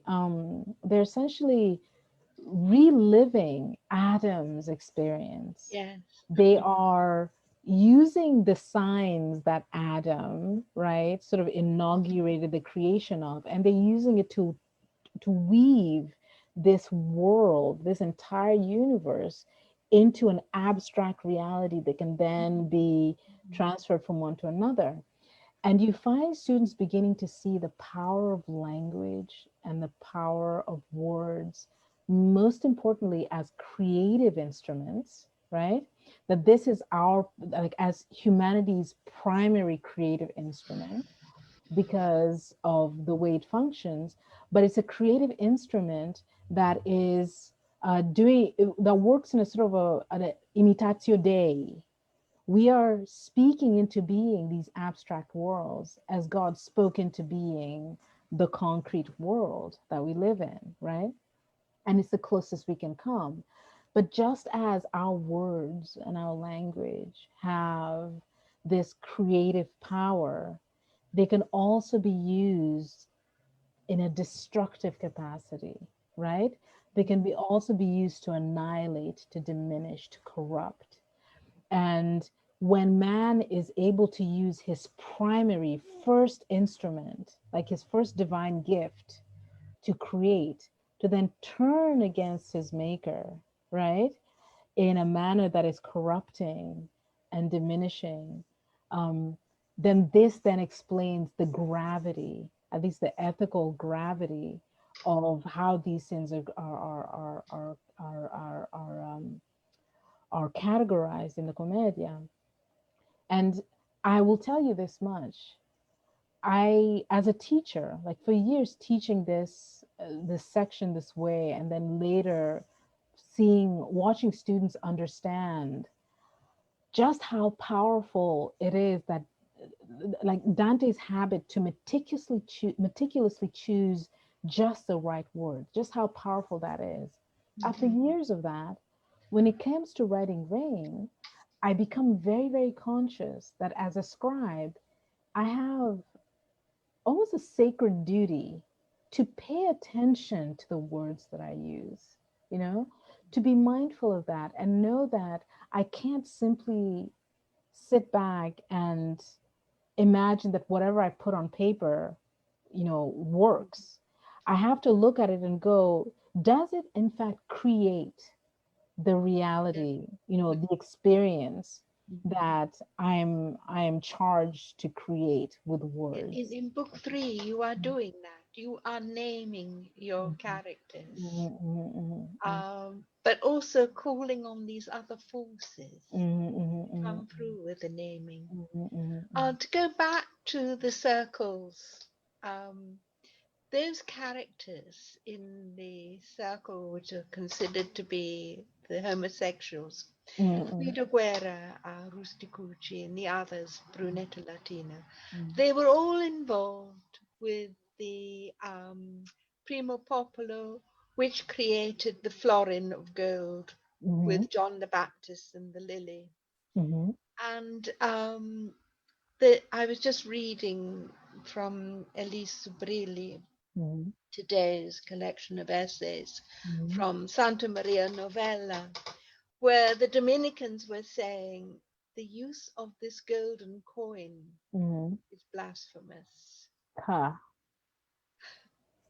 And I think Dante is talking about that Mhm, rather than mhm, just saying, oh, this is a circle of gays. mhm, I think he's mhm, talking about usury mhm, uh, in and blasphemy mhm, together. mhm, mhm, mhm.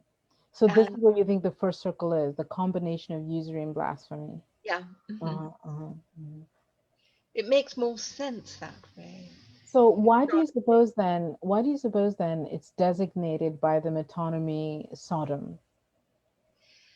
Not sure, really. Mhm, mhm, Um, there's so many things going on in that canto. The Hail of Flames mhm, is not only Sodom and Gomorrah, it's also the Alexandriad, the Hail of Flames for mhm, on Alexander's army and so on. It's doing so many things at once, mhm, mhm, mhm, and it's also one of the plagues.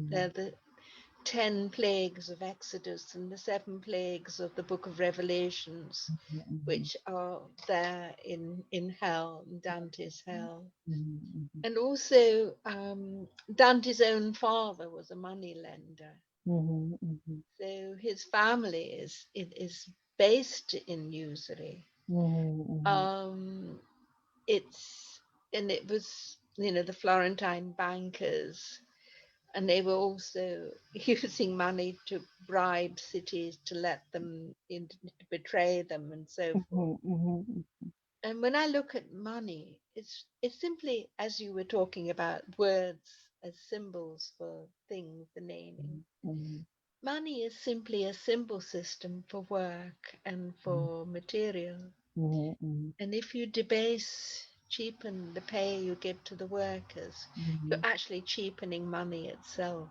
mhm, mhm. which is what This you do is with slavery. this is a fascinating. Please I think elaborate on that. Yeah. I think those are some of the ideas that are being Mhm, played with there. mhm, mhm, mhm, mhm. I really like that idea, the notion that in cheapening the labor, like in cheapening the pay for the labor, Yeah, you're cheapening the for the money. higher profits for the few. This is perfect because the labor is what it is, right? And when Yes, you this atom, decide, this exactly, atom of brown. and when you decide rather than give you $100 for this, Mhm. I'm only going to give you $3, right? Right. You're Hmm. essentially saying this labor is worthless. Yeah. And Hmm. yet the money is, like you said, a proxy for labor. Right. So Hmm. once you say that the labor is worthless, Hmm. you have said that the money too is worthless. Yes. Hmm. That makes so much.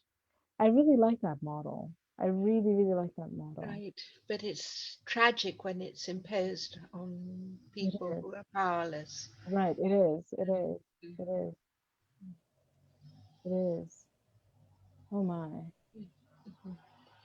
But we here have planted Florence's lily, which is the iris, and Mm-hmm. it just keeps multiplying. Mm-hmm. It's God's usury, Mm-hmm. and we now have carpets of, and we also have the very rare white Florentine lily. We should Mm-hmm. remember that the Guelphs changed to Mm-hmm. red Mm-hmm. in Villani and in the Commedia, Mm-hmm. Mm-hmm. but these have all been planted by my Roma, No, this and is they have made fantastic. this place in, well, it's Solomon's lilies, Yeah. and so forth. It's just absolutely glorious. This is so beautiful. I remember the photograph that you posted of the Mhm. Yeah, archway when you were reading Rain. yeah. And I remember seeing that garden and thinking, wow, what a perfect place to read. Remember, Oh. Cicero said happiness is a garden Mm, and a library. mhm, mhm, I've got both. mhm, mhm. Oh, that's fantastic. And this is why I love Pietro Allighieri's Mhm, commentary to his father, because he's got his father's library. mhm, mhm, So when he explains passages mhm, in the mhm, Commedia, mhm. he's also using the books that his father used. Where did he have his father's library? In Ravenna or He elsewhere? would have, yes, would have Okay, brought it there. okay. Mhm. Do you And remember the when, story about him finding the lost cantos on the window ledge? yes, I do. I do remember that. I do remember that. Do you think this is true or do you think it's apocryphal? I think it's true. Okay. Even architecturally. Remember the desert fathers in Egypt used Mhm. to keep their books on bookshelves, on Mhm. windowsills. Mhm. Mhm. Rather dangerous if it rained, but Yeah, yeah. and the fact that it was sort of hidden behind an arras. Yes, yes, And yes, I yes. loved, even the story Barbara Reynolds told Mhm. of how Dorothy Sayers' translation just went up to that canto that Mhm. was prior to the ones that were lost. Mhm. So Barbara Reynolds had to finish the translation when she Mhm. died, Mhm. Mhm. and You know, it's fascinating. coincided. Which canto was it? Was it the last seven I cantos? forget, it's the last few, The last and few. Okay. it would have been devastating if we'd not had them. And what I love is that the manuscripts I'm working with, Brunetta Uh-huh. Latino's Tesoro, which Mhm. I think are copied out in dictation by his students who were Dante, Guido, and Francesca de Barberina. Mhm. They do the diagrams of the celestial spheres and the Mhm. angelic orders, Yeah. Uh-huh. and they always include as one of the angelic orders Mhm. Homo, man. Really? Yes. And you remember how Dante's final vision of God, mi Mhm. pare pinto delle nostre figlie, Mhm. Mhm. I remember this. it's this, well, I see it as the Emmaus pattern where the two disciples don't recognize the third Mhm. Mhm. Mhm. as he tells them about all of the prophecies about himself. Mhm. Mhm. And then they recognize him in the breaking of the bread and the blessing of the wine, and he's gone. Mhm. That in that paradigm, everyone is in God's image. Mhm. I'm looking at the passage right now. Um, this is amazing because it with the passage you just quoted comes in the context of this sort of this topos of ineffability, right? Where Yes. he's struggling to Mhm. articulate what he saw. He's already offered an image that I think for a long time has confounded readers, right? The one uh, parvemi tre giri di tre colori e di una contenenza, Sì. e Mhm. l'un dell'altro come iri da iri pare a riflesso, e il terzo pare a fuoco, che quince e quindi ugualmente si ispiri. I think forests of trees have been felled and rivers of ink have been spilled on trying to sort of discern and decipher that. And I have some ideas about what it entails. But then fast forward, let me see, one, two, three, four tercets, and you get to qual è il geometra che tutto s'affigge per misurarlo il cerchio e non ritrova, pensando quel principio onde egli indige, tal era io a quel vista nova. Veder volea come si convenne l'imago al cerchio e come si indova. Wait, I've missed it. Where did I go? Sorry, previous one. Dentro da sé, del suo colore stesso, mi parve pinta della nostra effigie, perché il mio viso in lei tutto era messo. Il mio viso in lei tutto era messo. What do you suppose that means? Sorry, I'm not catching that. When he says dentro da sé, can you hear? Can you hear this now Yes, clearly? okay, Okay. better. When he says dentro da sé, del suo colore stesso, mi parve pinta della Delle nostra nostre effigie, and then perché il mio viso in lei tutto era messo. Let me just translate that for listeners so that they understand when we talk about it. So inside it, inside this vision of like three spheres where two of them seemed to reflect one another, like iris upon iris, and from which a third seemed to emanate, as if inspired equally from one the other. Inside this figure, um, in its own color, like in the same color as I'd been observing, um, I there appeared to me painted our effigy, right? Like the human effigy, because or for either because or for my this is so difficult. I know. He's Um, squaring because circles to do the because things. That's how it my because is. this thing perché il mio viso, I think because my vision, my gaze, or my face, either one, right? It can be my gaze or my face. So for my gaze was completely immersed in it, or because my face was completely immersed in it, right?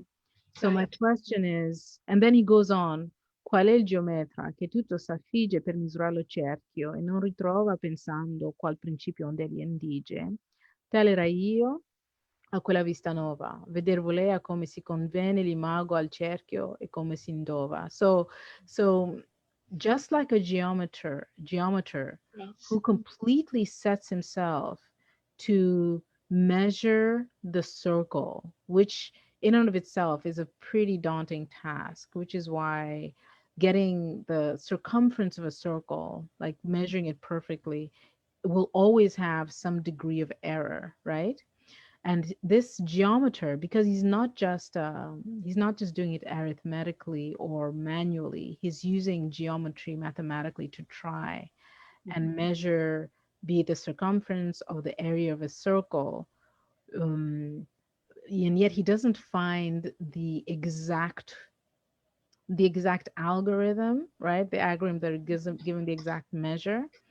um, Thinking, even though he contemplates different principles, or wondering what principle he might use, thus was I upon beholding this new vision. I wanted to see how the image um, how the image convened with or melded with the circle, and how it was therein placed, right? Come si Yes. indova. I wanted to know, like, how it essentially how it found itself there and how it fit Right. within that measure. And so what I was asking is, what do you make of this? Perché il mio viso in lei tutto era messo? Because my gaze or my face was completely immersed in it. Right. Um, way I see it, I mean, the manuscripts I'm working with also have this beautiful squaring of the circle. Mm-hmm, These are where they're learning from Brunetto mm-hmm, about circles as being the ideal shape. But mm-hmm. also, this is the one, the Calabrian, I forgot his name. I'm getting old, my brain doesn't work. It's okay. The wonderful Calabrian mystic. Oh, I need more I've sleep. forgotten his name. Who Uh, did the manuscripts with the diagrams of the three circles? oh, I know who you're talking about. I know Yes, exactly who you're talking about. I can't remember. I, Um, I know who you're talking. Keep going. yes, I'll tell you in but just a second. what I find wonderful is that Dante plays this game. In hell, he lies and says everything is true. When he gets to You keep paradise, saying that. You keep saying he that. says the truth that Uh, uh, he's not saying the truth. uh, That it's impossible to say the truth. uh-huh. He expresses the ineffability, his Mhm, inadequacy, and mhm, then he does these marvelous ways of describing God's creation as all mhm, of the scattered leaves of the universe gathered mhm, up and bound in one volume. mhm, And that plays of Brunetta Latina's Tesoretto, where the Mm-hmm. schoolboys had scattered the leaves of the Quaderno. Mm-hmm. Mm-hmm. So now they're gathered back up again. Mm-hmm. And he's the idea of seeing God as if in our image. Those splendid mosaics in Sicily, in Cefalù, and so forth, Mm-hmm. where you see the face of God in the apse. Mm-hmm. And if you put your hand over one side of the face, it's the side of the face that condemns. And if you put your Mm-hmm. hand over the other side of the face, the left and the right hemispheres, Mm-hmm. it's the merciful side. Mm-hmm. Mm-hmm. And in a sense, it's the side in you which you have most cultivated. Mm-hmm. If you have been the kind who condemns, you will be condemned, Mm-hmm. and you will see the fierceness, Mm-hmm. because it is the human face, Mm-hmm. uh, which is in Dante is God, Mm-hmm. and the book is the world, Mm-hmm. and we are in fact reading Mm-hmm. this, Right, right, and it's we become the image of God as right, through right. the text Mm-hmm. as we read it, Mm-hmm. learning how to distinguish Mm-hmm. the lies that seem to be truth Mm-hmm. in hell, Mm-hmm. to come to where we have the humility to admit that we can't express it in Mm-hmm. heaven. I Mm-hmm. don't know if that makes sense, but this wonderful sort of palinode I that think he I, th- creates. I think I think it does make sense. Let me just I found the name by the way. Gioacchino da Fiore. Yes, Yeah. absolutely. In the Liber Figurarum.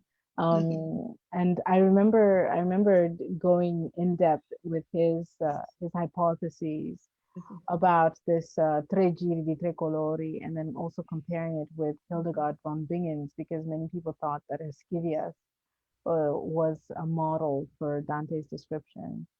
Um, my conclusion was actually neither one of them corresponded to what Dante actually describes. That what Dante describes corresponds more closely to the scutum fide, the the shield of faith, right?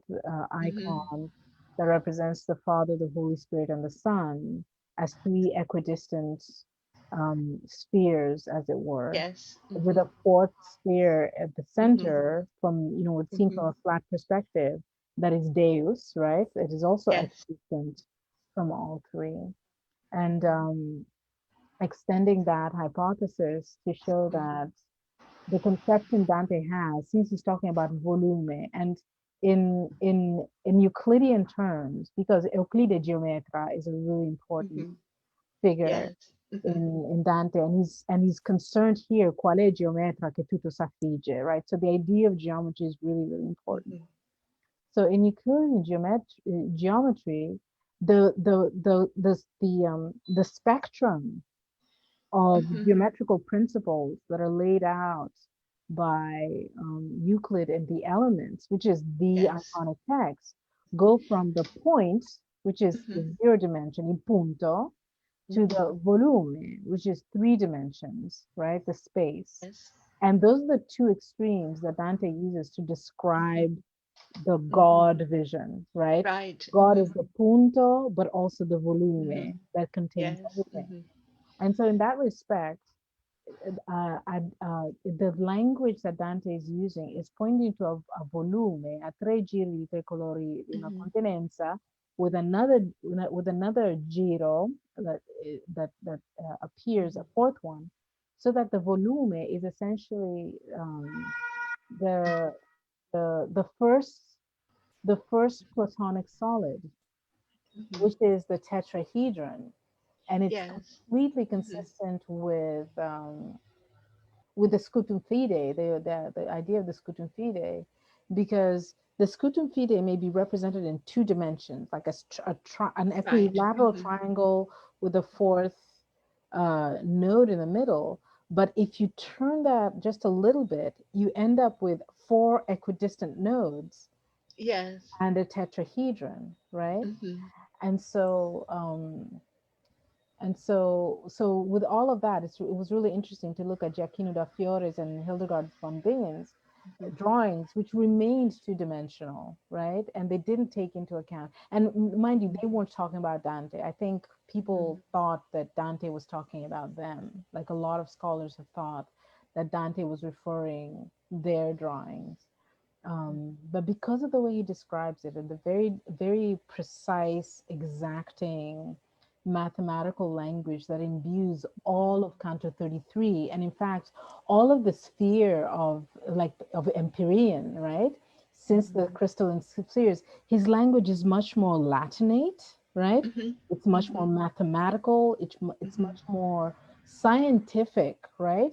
Yes. Hmm. Which is, to our mind seems counterintuitive because he's describing increasingly more ineffable things, and Right, yet he's right. In using the most, yes.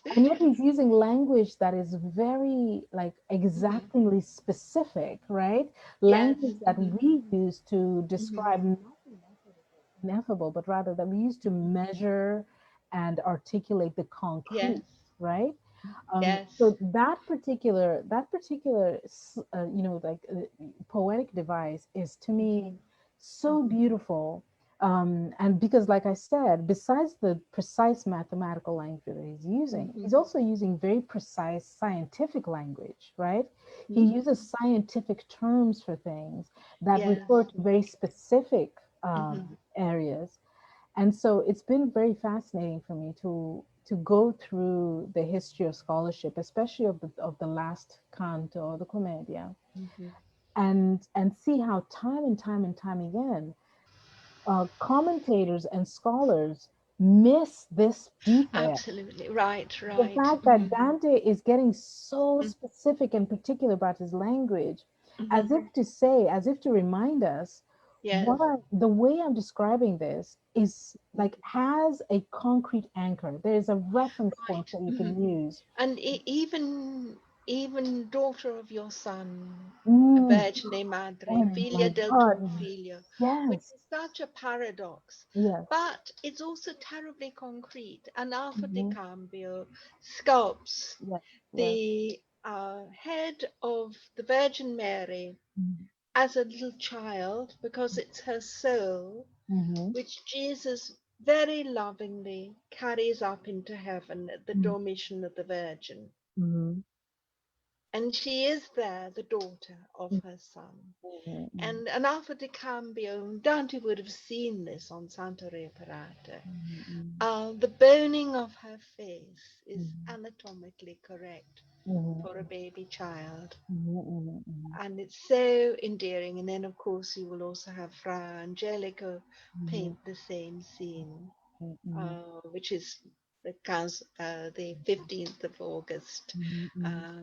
It gets changed theologically into the Assumption of the Virgin Mm-hmm. as a full grown woman, but originally, and in the Greek Orthodox Church, Mm-hmm. she is the soul that is taken up into heaven by Jesus from the dead body of the Virgin lying on the bier, and which makes perfect sense of those lines, which otherwise don't make sense. How can you be a virgin mother, daughter of your son? Uh, but and I checked, nowhere does Bernard write that. Dante composed it. It's his own composition, and it's a Franciscan lauda in Italian.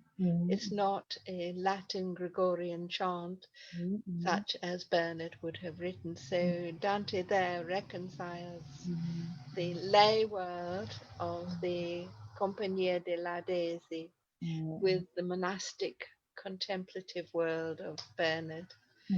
And he does marvelous things like that. You know what's really interesting to me? I really want to pick this up about Mary in our later conversations because I want to share an article with you first and we can discuss it later. But what's interesting to me with respect to what you just said about Dante being the one who composes this and the fact that um, it seems paradoxical, and yet from a metaphysical point of view, it is exactly that, right? This is, if Christ is an incarnation of God, and God is what created Mary, then of course, then so logically, metaphysically, it makes perfect sense. Mhm.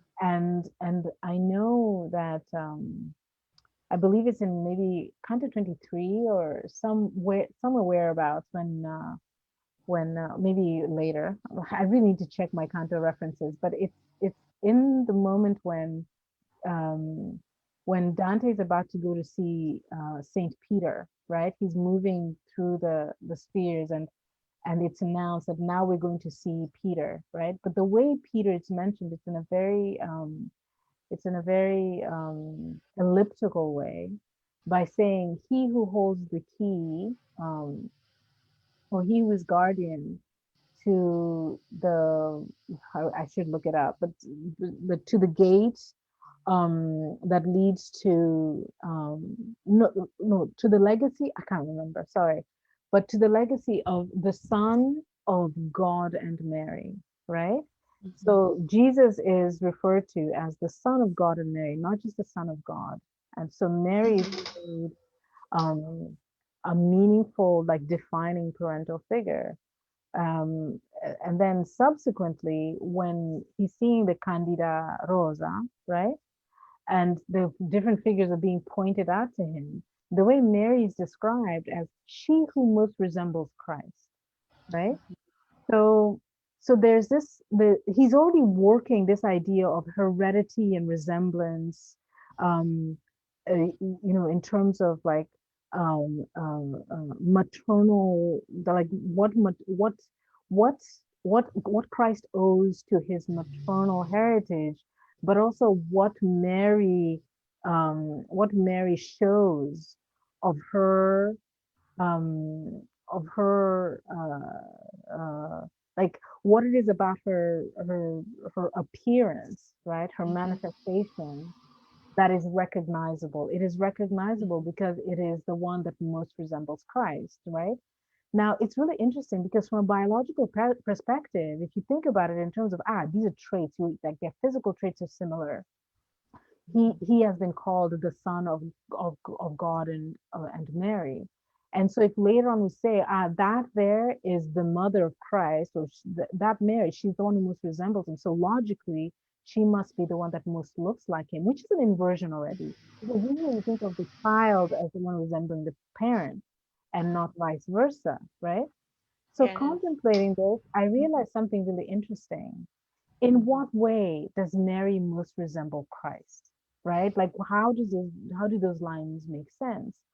And again, from an empirical perspective, what would make sense is to go back and look at how both of them are described. Like what features of theirs are described in the Commedia that would make this line consistent with everything we've been told, right? Because in ways that, for example, through names, you can tell that people belong to the same family, right? Bonconte da Montefeltro, he's related to Guido da Montefeltro, and Dante sort of doubles down on the resemblance by giving him similar death stories, right? Similar thanatographies, similar post-death stories, where Guido da Montefeltro dies, and Saint Francis, an angel, comes to take his soul, but I'm sorry, St. Francis and the devil come to take his soul, and the devil wins out. Bonconte dies, and an angel and a devil come to take his soul, and the angel wins. So Dante is sort of compounding these sort of familial bridges, bonds across the way. And so when the question comes, like, in what way does Mary resemble Christ? To look Mhm. through the entire text, to find the description of them, you realize that the only description of Christ's appearance occurs when there's a description of the triumph of the Christ on the cross, right? And there no physical features are outlined. When you think about Mary's appearance throughout the Commedia, whether it's in Canto 2 of Inferno, whether it's in every instant, every terrace of Purgatorio, where a scene appears where she Yes. exemplifies one of the virtues, Mhm. never once is her physical trait Except described, at right? the sculpture of the Annunciation. But her physical, you don't know what she looks like. There's no description of how she looks. Um, but for Dante, that scene was sculpted by an Alpha de Cambio. This I understand, but I'm saying within Right, the okay. text of the Commedia does not tell you anything about how she looks, right? Yeah. Mhm, So there are outside like extra textual mhm, representations of these things, mhm, but within Dante's text, he does not include any of those representations. mhm, Just as, and this is a little bit of a tangent, um, there's never a description of what Beatrice looks like. You mhm, couldn't draw a witness-based description of Beatrice based on what Dante mhm, says about her in the Vita Nova or in the Commedia. We don't know what her hair, her color is. We don't know how tall she is. We don't know what color her eyes are. We don't know whether she's pudgy or thin. We don't know whether all we know is maybe about the color of the clothes that she wears, or how bright her smile is, or how like forbidding her eyes can be. But there's no way if you pass Beatrice on the street, you wouldn't recognize her because he doesn't tell you anything about the way she looks. This is the same with Maria. He doesn't tell you anything about how Maria looks any more than he tells you anything about how Jesus looks within the Commedia. right. So, what does this line, she who most resembles Christ, mean in the context of the Commedia? Mhm, And this is what I believe it means. Remember how in the Commedia, the only anthropomorphic figures we see are the ones in the very, very first sphere of the Luna, right? When you say per acqua nitide tranquille, he sees these almost reflections and thinks that there are people behind him. And then he turns around and realizes, no, it's just this very sort of un uh, sort of unclear, almost reflected image, transparent, translucent, um, ephemeral image of um, of um, of uh, uh, of Picarda and Costanza, right? Picarda Donati and Costanza. Um, thereafter, he doesn't see anthropomorphic figures in heaven at all. He sees flames, he sees lights scintillating when they're talking to him, they brighten and dim. Um, he is able to discern angelic figures because of how bright or light they are. He mhm, knows which soul is talking to him. For example, in Canto 10, 11, and 12, he knows which soul is talking to him because its light shines brighter when it's speaking, and then it dims when it quiets down. So you don't actually get physical traits at all in Paradiso past the sphere of the moon. Now, this again reiterates the question, and forgive me for repeating myself, but I think it's important to reiterate, what does it mean, she who most resembles Christ? Because these are not anthropomorphic figures we're seeing. We're not seeing faces and arms and legs and hair. What are we seeing? If they're all lights and flames, how can you tell which light and flame is similar to the other? This is what I believe. The description that Dante did, in fact, give us of Mary is of her virtues. He yes. describes her soul as being the person who in all of human history, Mhm, perfectly embodied the virtues of humility, of meekness, of caritas, of zeal, of magnanimity, of generosity, and of chastity, right? These are the traits of Maria that we get. This is the mhm, profile of Maria that we get. And mhm, so when he says, she who most resembles Christ, we can then, by inference, understand that the character, the thing that is essentially Christ, is the manifestation of all these virtues. He even underlines it by saying that because Maria was like this, as a human being born with free will and able to choose how she could live through the world, the way she chose to live through the world is through ways that manifested these virtues. And that is what, in essence, gave God permission to complete the sacrament of Mhm. incarnation, right? She made Yeah. that possible. She provided the vessel that God had been waiting for. Right. Mhm. And Mhm. therefore, her being celebrated as the Queen of Heaven is a natural consequence of this. The person who is responsible for the salvation of humanity because of the way she was, right? This is fascinating to me because this is Dante again, um, underscoring almost by fiat the agency of will of an individual woman, right? Saying that she is this way because this is how she chose to live. He's made the argument that virtue cannot be praiseworthy if it is not the result of free will, just as vice cannot Yes. worthy of criticism if it is not coming out of a free choice. And so that Maria is this way is reflective of her own free will.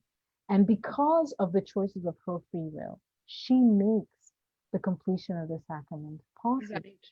because Right. that is what God was waiting for. And so when Dante says it's she who most resembles Christ, it completely blew my mind because I thought to myself, he has managed in so many different ways to weave and incorporate the conception of Maria and Maria and Jesus as one, Mhm. extolling her agency, extolling her mortality, her Right. humanity, right?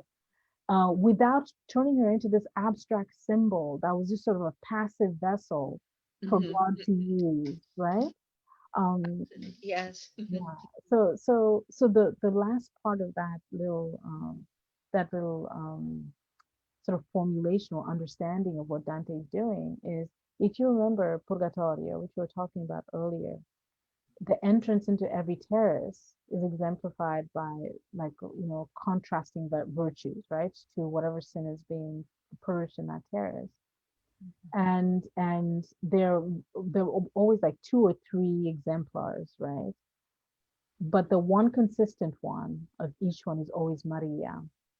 What fascinates me is that upon exiting the terrace, once he's gone through the itinerary of purgation for that particular terrace, an angelic voice, presumably the guardian of the terrace, then speaks one of the beatitudes that praises that virtue, like blessed are, the meek, blessed are the generous, blessed are the chaste, etc., whatever it is.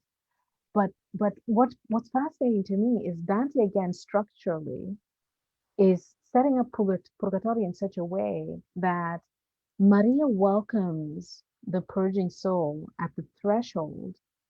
So the mother welcomes the purging soul at the threshold of each terrace, and the son gives them the congedo through, because all the beatitudes come out of, I'm telling you what you already know, sorry, but all the beatitudes come out of the Sermon on the Mount. So it is the words of the Son. And one has to ask, she who most resembles Christ, what to what extent, um, then if she resembles Christ, then Christ must resemble her as well, right? Right. That's Of course. logical. Which is the Mi Pave Pinta delle Nostre Vige. And so, Um, so the, here's the, the the one text that Dante does not have thing. in the Commedia is the Magnificat, Hmm. Hmm.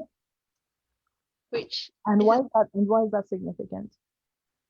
the Magnificat is the most wonderful, wildly revolutionary text. Hmm. Hmm. I get very annoyed with male theologians who extol Mary for her silence Hmm. Hmm. when she's the exact opposite. If she hadn't said yes, Hmm. if she hadn't said the Magnificat, Hmm. where would Christianity be? Hmm. And Hmm. all of those are speech acts. And isn't it wonderful that it's her consent that makes this Yes, possible? Yes. yes. Uh-huh. Hmm. And it is a speech act, Hmm. Hmm. just as would be a marriage ceremony and so Hmm. forth. Hmm. Hmm. It's. Did you see the Musica della Commedia that we put on YouTube. No, I haven't seen it yet. Do Okay. look on YouTube, look for Musica della Commedia di Federico Badazzi, Mm-hmm. where we took all of we've illustrated it at the same time that we perform the music from the manuscripts of the period. We Mm-hmm. also used the mosaics from the baptistry, went into the baptistry and photographed everything. Mm-hmm. We use manuscript illuminations. We use Mm-hmm. so much Mm-hmm. to the course. Inferno doesn't have music, Mm-hmm. but for the Purgatorio and the Paradiso, Mm-hmm. um, we felt it was so important for students to have the visual and the audio aspects to the text. Mm-hmm. And doing it, I kept finding all kinds of things I hadn't just from silent reading. For Mm-hmm. instance, that Dante has 7 motets. Mm-hmm. I Mm-hmm. knew there was one, Mm-hmm. Casella and Psalm 113, Mm-hmm. but I hadn't realized that he had actually 7 of them, Wow. Mm-hmm. so forth. It's just a whole new dimension, well, Mm-hmm. a dimension that Dante had which hasn't been explored and could only really be discovered by performing it. Mm-hmm. So, do you mind if I go back a little bit to your observation about the Magnificat not being the Commedia? When you say that, are you talking about in terms of just the hymn not being referenced? It's not there. He's got everything else. He's got the Padre Nostro, he's got Um, so many of the liturgical hymns, he's uh, got the Psalms, mm. but the Magnificat isn't there. No, but the essence of it is all over the text, Yes, right? yes. So that whether it's in the story of Maria or in a lot of the.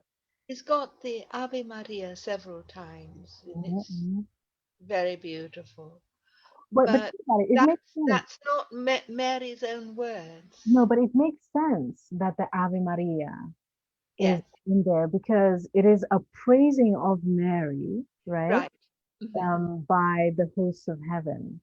And Yes, um, Mary's words, like here's what makes sense to me, okay? And you can tell I me if this makes sense to you. I think that quoting the Magnificat. Oh, I'm sorry. Can you still hear me? Are you still there? um Oh, I think no. Here's why the Magnificat not being quoted makes sense because Mary, like a song of praise is it becomes the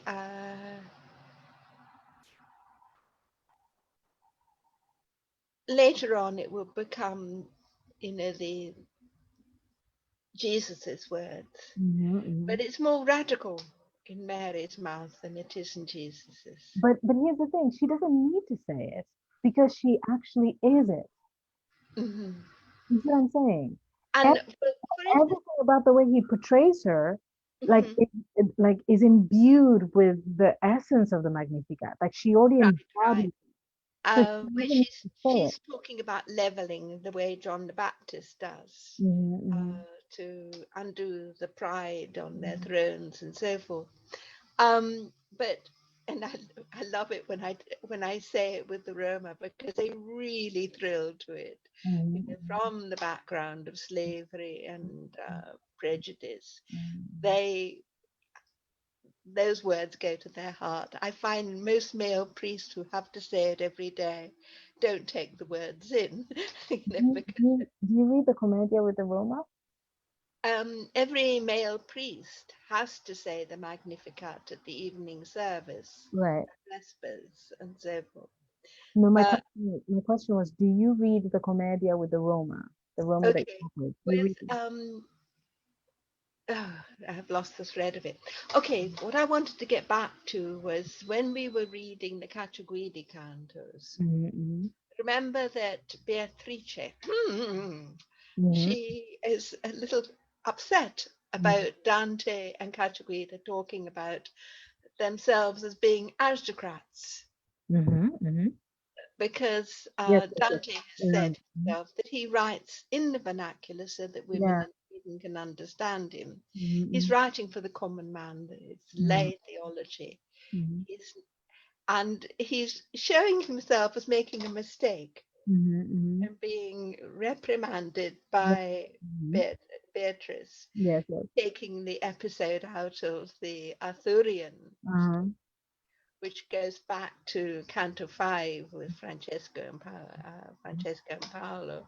Mm-hmm. Um, and when you get to the Celestial Rose, Mm-hmm. what is wonderful about it is that I can remember Louise Clubb at my doctorals at Berkeley saying that it was like a Quaker meeting.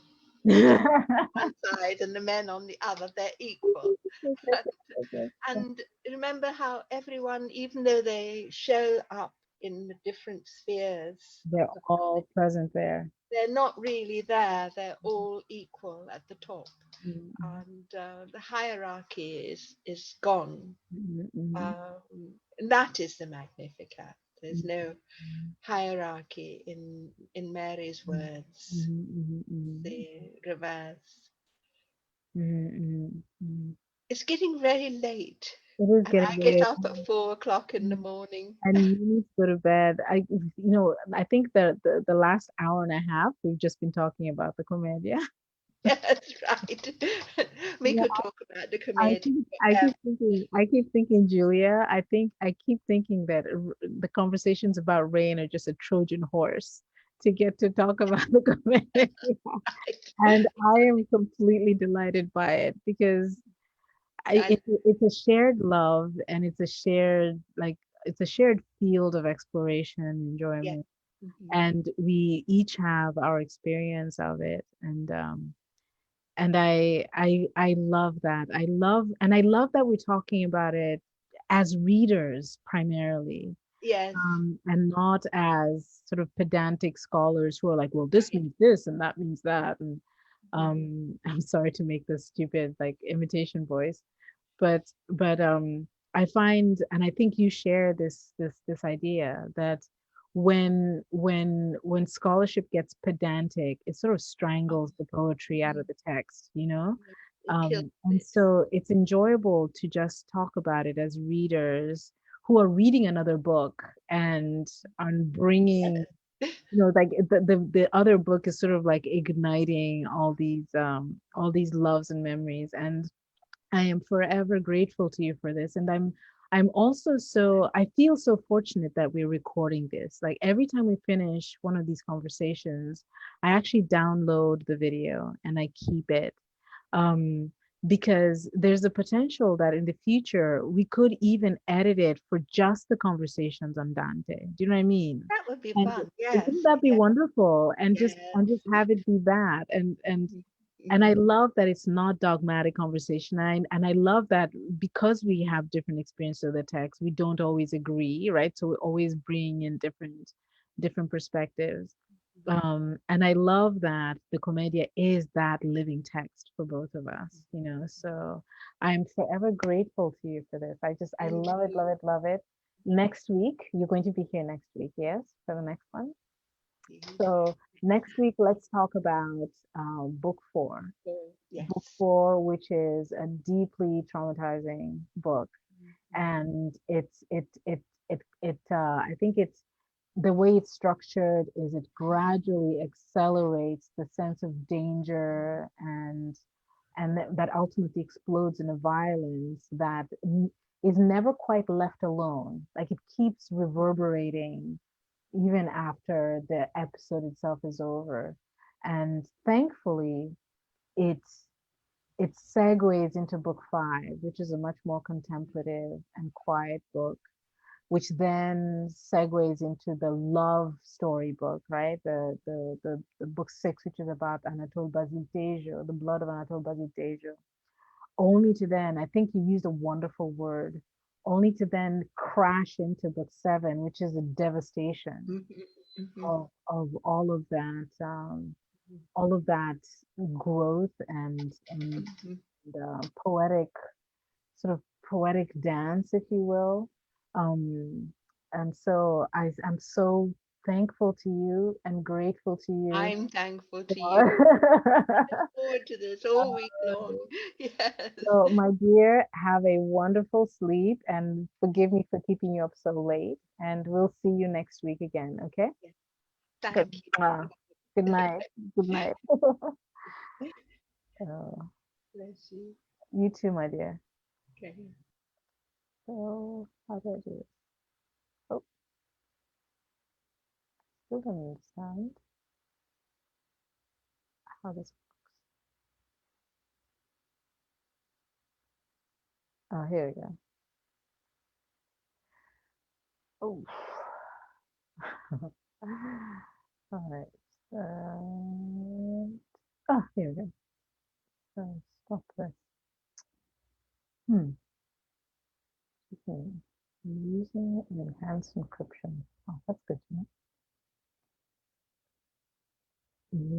Mm-hmm. Look at that. Has it stopped? Not yet. How does it stop? Oh. Mm, this is stop light.